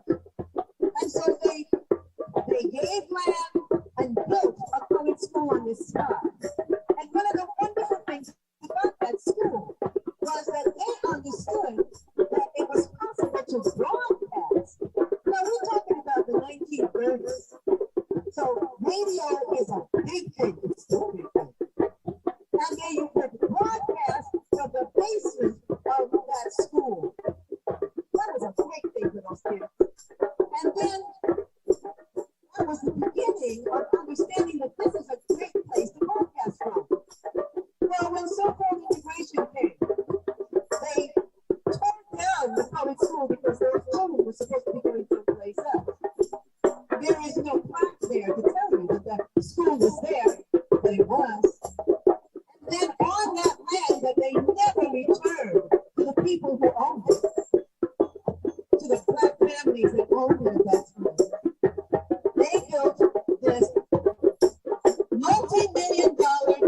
circulating phone, which now services cell phones. Now, do you think that any of those families whose land that was get any of that money? Huh. And what you hear is, well, what did black people ever do? Black people ever give us? Now, we learned today from Reverend Dr. Barber, black people have done a great deal. And it took a lot of scheming and messing around to take that away and keep it out of the history books. Here's just one little thing. So let me go back though.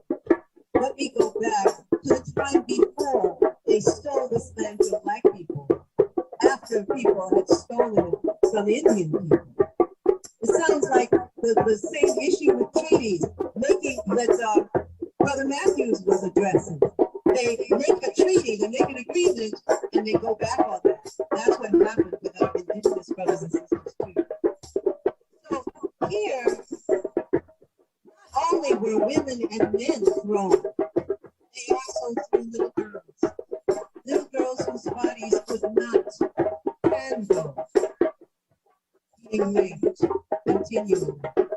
Little girls whose bodies could not handle having babies before they were ready to do so.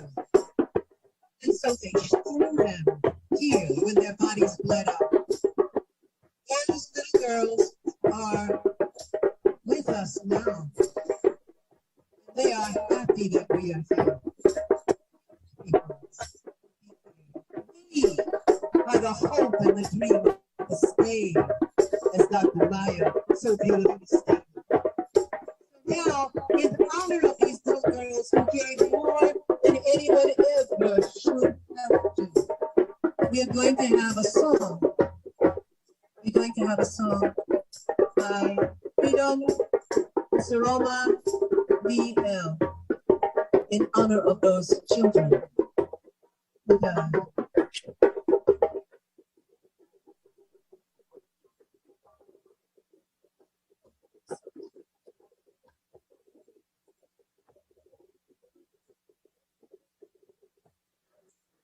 Sometimes I feel like a motherless child.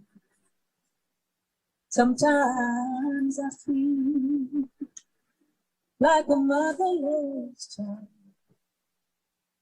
Sometimes I feel like a motherless child. Alone from home.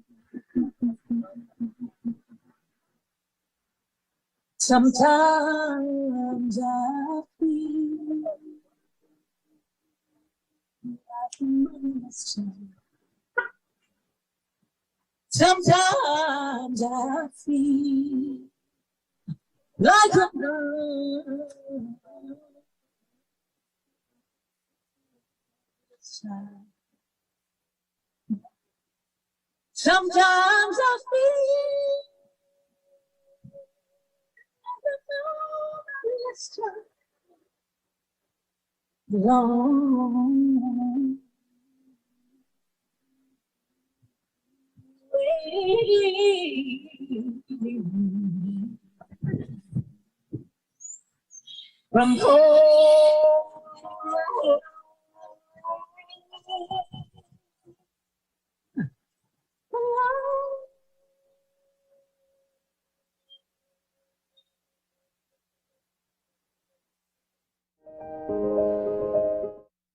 From home.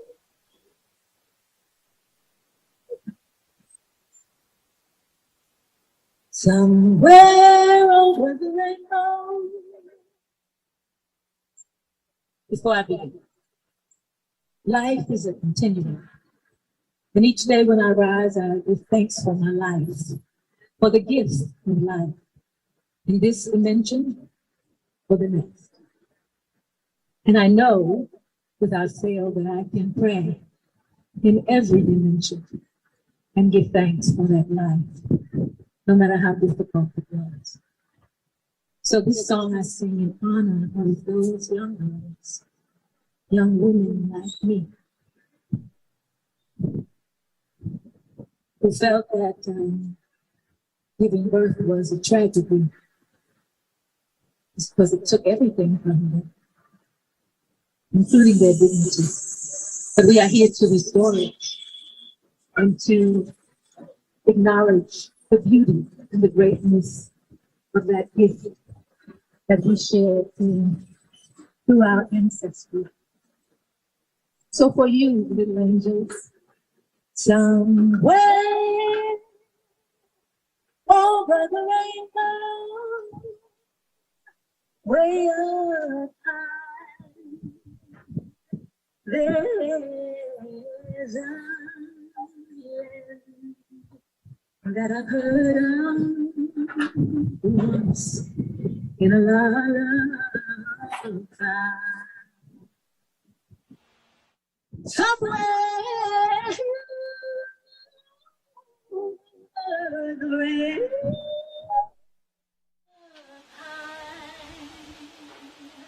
there's a land that I've heard of once in a lullaby. Somewhere over the rainbow skies of blue, and the dream that you dare to dream, it really will come true. Someday I'll reach upon a star and wake up where the clouds are far behind me.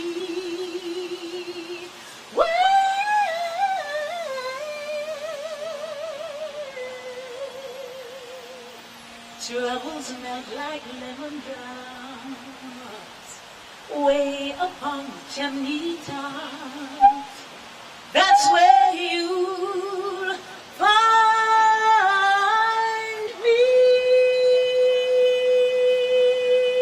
Oh, somewhere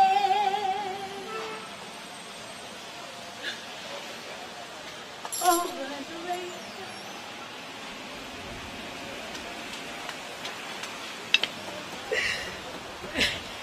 Bluebirds fly, and if birds can fly high over that rainbow, why, oh, why can't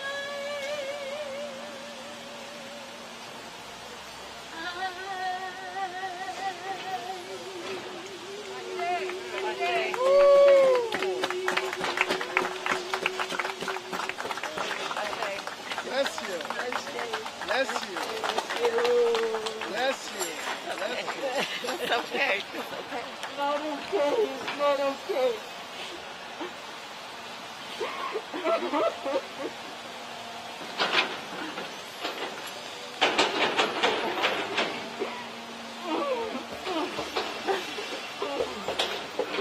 Thank you so much for your work. I thank you so much. I bless you eternally. I bless you. And thank you so much. Thank you so much. Thank you so much, Freedom. Please give her a round of applause. Freedom. Here's Sister Martha. We need some healing, Sister Martha. We need healing.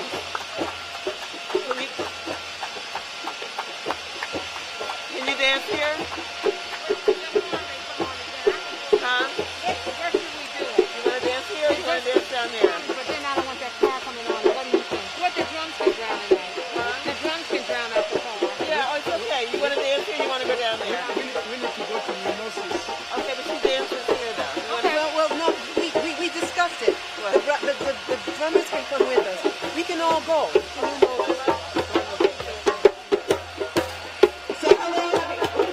Hello everyone. We are about to hit the streets again, all right? And remember, we are going to, you know what, we're going to have our drummers lead us, okay? as we are going to New Moses. And we are going to another scene of the crime where land was stolen from our indigenous siblings and our enslaved folks. And even somewhere out here are just every folks, okay? Because the story that's happening here is happening all over this nation, all over the world, trying to erase history that exists, but yet no one is there to tell. Okay, so the drummers, please lead us out. Okay, but we are going to go down these steps and down the street, and we are going to just do it. All right? We are here. We are together. We are marching. One man, one sound.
sacred ground.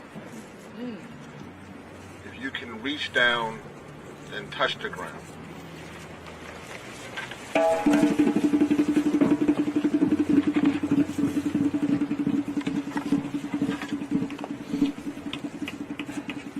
What does justice look like for the descendants of a once thriving African colony on River Road in Montgomery County, Maryland?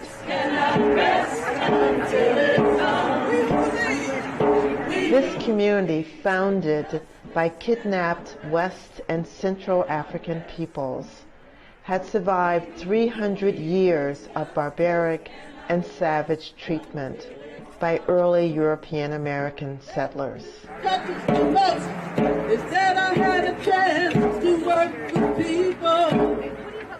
After emancipation, They and their descendants built their lives in the primary arteries of modern-day Bethesda, despite the terror of lynchings and Jim Crow segregation. I was born here, right here on River Road. Go down by Whole Foods and I can show you the little sycamore trees and the yards and things where I actually lived at and labored at. But you cannot tell me about River Road because it was a black community. And I have a brother here right now that just walked up, was born and raised here with me. And these are things that we did here. We were loving people, happy families here. We worked here. We worked in the quarries. We built Bradley Boulevard. We built the bum shelter in the White House. And they used to come down here with a little train and pick them up down here at the train and came on down the track to Georgetown. We who believe in justice cannot rest. Today, the River Road African community has been forgotten.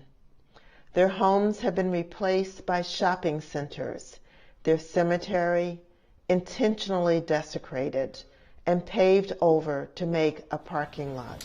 Sometimes racism looks like a parking lot when it's built on top of first generation freed slaves, people who settled this land. All that remains is the church they built nearly 100 years ago, Macedonia Baptist Church. This is just the latest in a string of fights involving historic black communities. Now, this county's got the ability to get this right. Other than Farm Road, I've never seen people fight so hard to get to the bottom of the truth. In fact, Regency Centers, a $13 billion corporation, along with local government, had approved plans to build a parking garage on top of the sacred Moses Cemetery. They thought because they had money, political power, and influence, they would crush our community as they had the African community 50 years ago. But Macedonia Baptist Church, Bethesda, and the Montgomery County community rose up in protest. We here at Macedonia, we stand ready to join your cause, to fight for that which is just and good and righteous. When the government could no longer ignore the protesters, they called the police. The county executive's office summoned armed police officers on the pastor of Macedonia Baptist Church, the Reverend Shegun Adebayo. But the church and its supporters refused to give up. They challenged police intimidation and forced the police to stand down. And nearly 2 years later, those plans to build a parking garage on top of the Moses Cemetery have yet to see the light of day.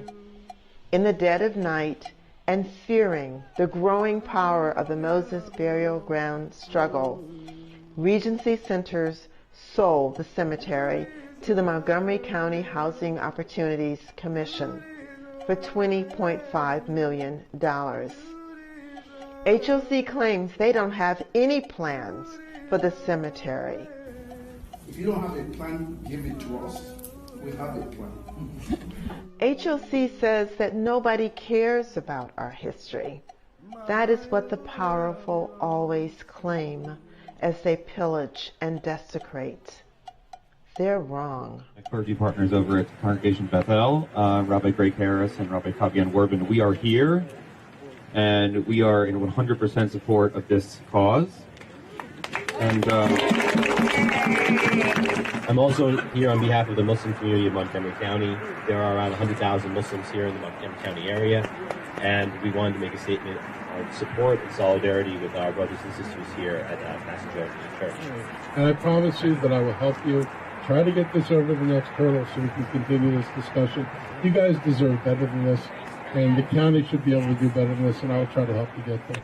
What does justice look like? In order for Montgomery County to heal its centuries-old wounds, we must acknowledge that crimes against humanity were committed against the River Road African community. It means the living relatives of the people buried under that driveway have no place they can go to be with their family members who have passed away. We must hold the institutions responsible for that suffering accountable. I want to thank you for turning your back on the small groups of citizens who came month after month to beg you for explanations. Your silence, your executive staff's silence, your refusal to return our telephone calls, refusal to answer our emails, taught us to go out into the community and tell what was happening to religious groups, to citizens' action groups, to community groups, to political candidates all over this county. We must teach our children to respect our ancestors as guides to a more peaceful and humane future. I think we put less hell in 54 when we went to all white schools than we're catching now, because people have forgot, short of the memory of where we came from. In doing that, we will build the beloved community envisioned by Dr. King. That is what justice looks like. There's a connection that those at this ground, when you have lived your journey, that when you have rejoined the earth, from dust I came, and from dust I shall return. The African tradition is that you then become one with the earth, forever reinforcing the land, forever reinforcing the culture, and go home forever feeding the next to my God and be free.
Right, exactly.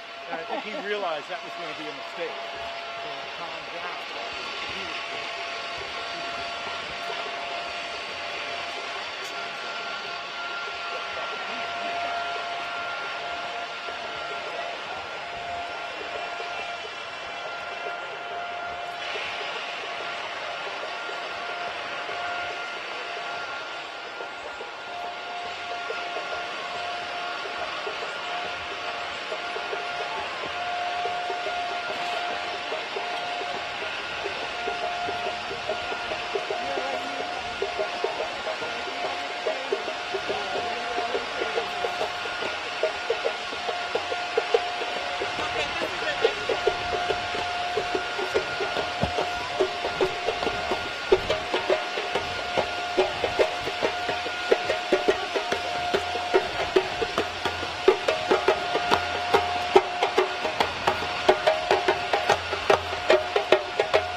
I just wanted to explain where you're at right now.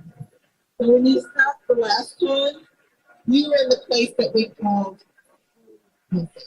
Old Moses was associated with the Thor plantation. We talked about the shoemaker plantation, the Counsel plantation, the Loughborough plantation, and the Plaintiffs plantation. So that is what is called Old Moses. That was your first stop. The African community, they didn't really make a distinction between old and new. We had to do that just to make it easier for people to understand the difference between the two. Where you're at now was bought around 1911 by white tabernacle, number 39 of the Brothers and Sisters, Sons and Daughters of Moses. That's where the name comes from, Moses Cemetery. They bought this in 1911 because they knew that their mothers and fathers and grandparents had been buried in the land over there. And so they knew that this was cemetery land.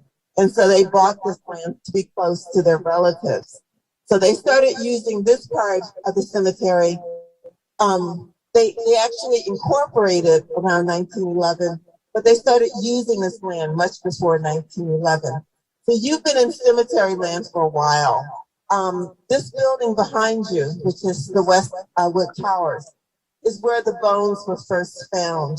The basement of this building is where they came upon the human remains. And instead of treating the human remains like France did with American soldiers in Normandy, which was to provide a respectful place for them to be buried, instead, as Brother Harvey talked about, they brought in bulldozers. And they literally chopped up and they basically scattered body parts throughout this entire area. And when it would rain, the body parts would come up from the soil. And so one solution that they came up with was to put asphalt, was to pack the body parts down with about 30 feet of fill soil and then put asphalt on top of the body parts. So you are literally standing right now in a cemetery on top of bodies. Technically, parcel 175 is the land closer to the apartment building. You're now sort of in parcel 177, which is owned by Maryland Regional Parks and Planning. As you can see, Maryland Parks and Planning is also desecrating along with the Housing Opportunities Commission. If you look through the bushes, you will see white PVC pipes running along this cemetery. One of the reasons why plantation owners, we call them terrorists, use 242, which is where Old Moses is being desecrated as we speak, as a burial ground because it was a wetlands. It was a swamp area. So there's a lot of water in that area. And as you can see, they're still having trouble controlling the water in that area. And so the Maryland Regional Parks and Planning has given the developer the right to desecrate 177 in order to assist the developer. And you see the white pipe going across the 177 right now. So we're trying to find a lawyer to bring a lawsuit against the Maryland Regional Parks and Planning as well. So if you know someone, please let us know because we also need to sue the Maryland Parks and Planning as well. So I think what we'll got any questions about where you're at? Yeah.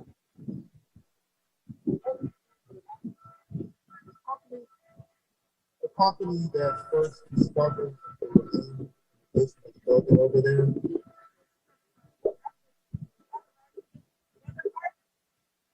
Brother Harvey?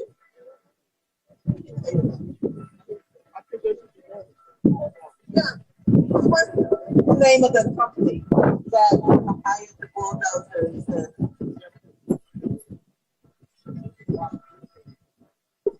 It's definitely going up. It's from there. It's John and Johnson.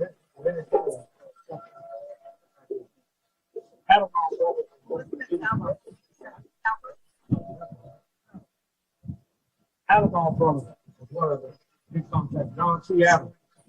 He's an ex-Michigan football coach. And he had all of the stuff in this area. He built on early morning last spot. Built all them houses. I'm sure you catch. Why don't you have him build it? Road and all. He built on it. Are there any other questions before we start? So now you are in what we call New Moses. This is the Moses that was brought in 1911 by the White Tabernacle number 39. So I thought we would start off this program with a feeling and a dance to our ancestors by Martha Peterson. So Martha, what would you like to see?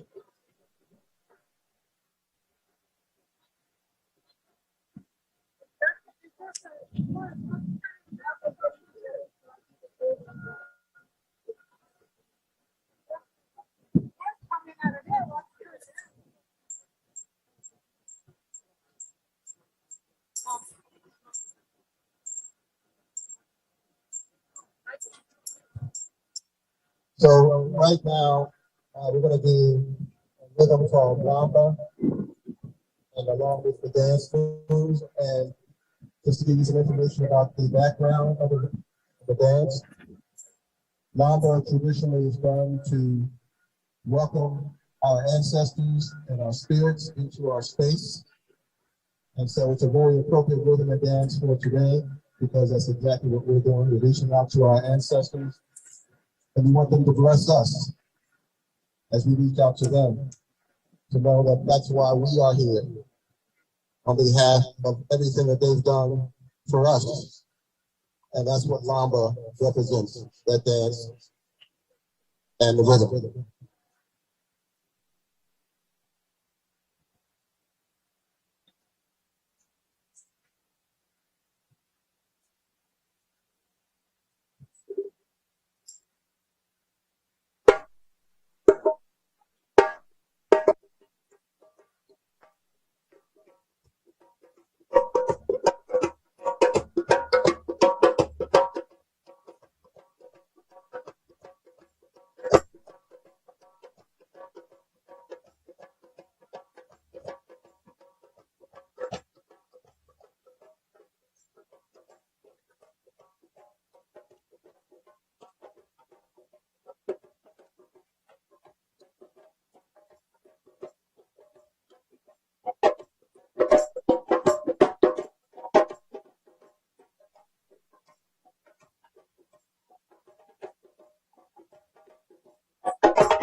Poor People's Campaign for organizing audiovisual this morning. Thank you so much. Thousands of people saw the program this morning. Thank you so much. Robert Summerfield. Robert Summerfield, such an amazing leader in this community, is going to honor us. Is going to honor us with a poem and some comments, right? Deliverance. Deliverance. Okay, there you go. My check. Y'all hear me okay? Yeah. Okay, so the name of this poem is called Deliverance. The wicked carried us away in captivity, and now they demand from us a song. But how can we sing Yahweh's song in a strange land? We know this to be true. They delivered Moses and the Hebrews out of Egypt, and Daniel from the lion's den. So we know that he'll deliver us too. The noose and the lash, horrors of times past, to the gun and the baton, causing all sorts of modern day trauma, affecting our DNA, like a modern day stigmata. Let us move forward in truth, no more lies. Stop believing the fan fiction that they teach us in the schools for the colonized. Let the veil be lifted from our eyes. Forward ever, backwards never. Forward ever, backwards never. We know that we are also been delivered, and will be delivered too. We know this to be true. Thank you.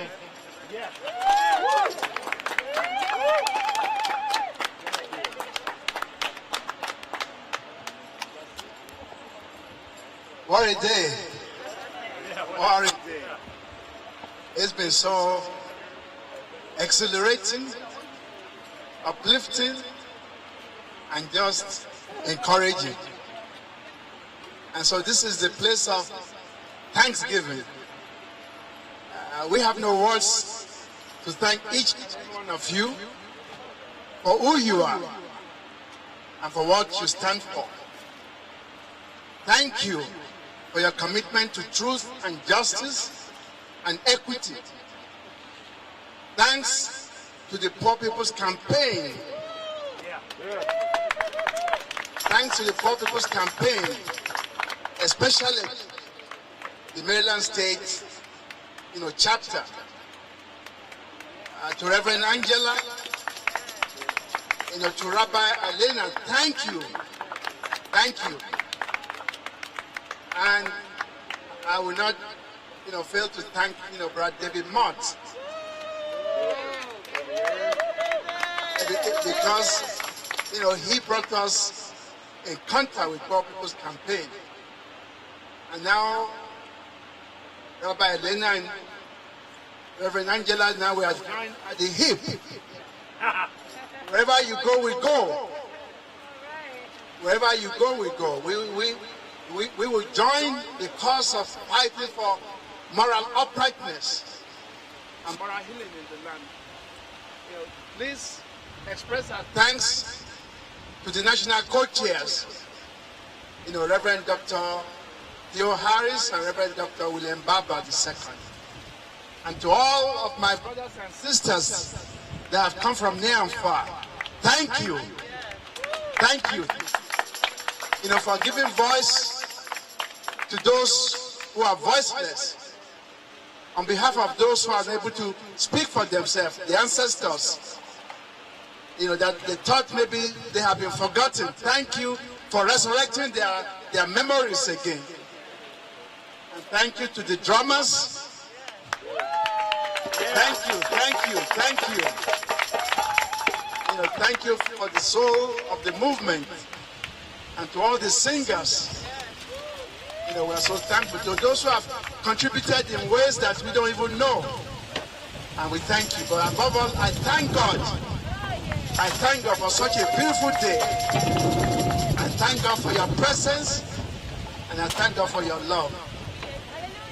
And to members of PACC, and to WPFW, and to UNIA, and to all of our other organizations, our allies everywhere, We are thankful. And to Elizabeth. Elizabeth is in high school and she took today off to be here. Thank you, Elizabeth. And Brother Harvey, thank you for giving truth to our testimony, for what you have been through. Thank you for giving us a story to stand behind and to wrap our arms around. Again, if I left out anyone, please forgive me. Charge it to the head and not to the heart. And so as you go forth, well, yeah, I thank all the musicians, Sister Freedom, Sister, Mama, Dr. Karen, and to someone else I left out. Pauline, Sister Pauline, and to others. And to those who didn't sing aloud but sang on the inside, we thank you. And so as you go forth, and to our poet, laureates, BSC is a poet laureate. My son, Robert Staplefield, thank you very much. And to Sister Zella, thank you for your strength and your conviction and for your presence and your energy. Thank you. So as you go forth, I commend you to the masses. Yes, the ancestors. Thank you. Thank you to ancestors. Thank you to ancestors. So I say, may heaven shine upon you. Go in peace, and may the peace of the Lord go with you. Let us continue to work together, because when we are united, we will never be divided. Thank you, thank you, thank you. God bless you.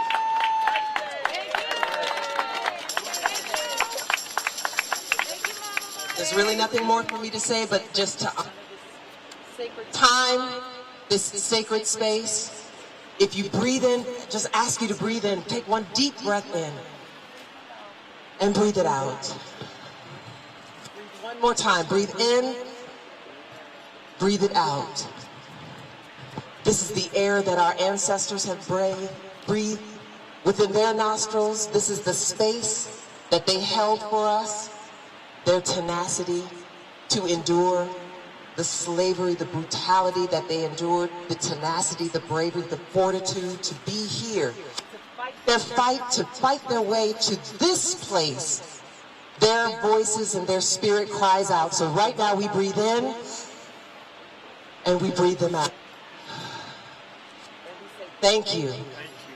And we say thank you and Ashe. Just one more. I want to thank the photographers, the videographers. Thank you, thank you, thank you. And to the Green Party, they've been very, very helpful and supportive of our cause. And to Jane, to Jane, thank you, Jane. Jane brought us our first lawyer pro bono. Thank you, Jane. Thank you, Jane. And to all of our lawyers, even though they're here, we thank you, thank you, thank you. And that brings this program. To Gail Repan is a working photographer. Thank you, thank you, thank you, Gail. Thank you to each and everyone. See you soon. See you soon.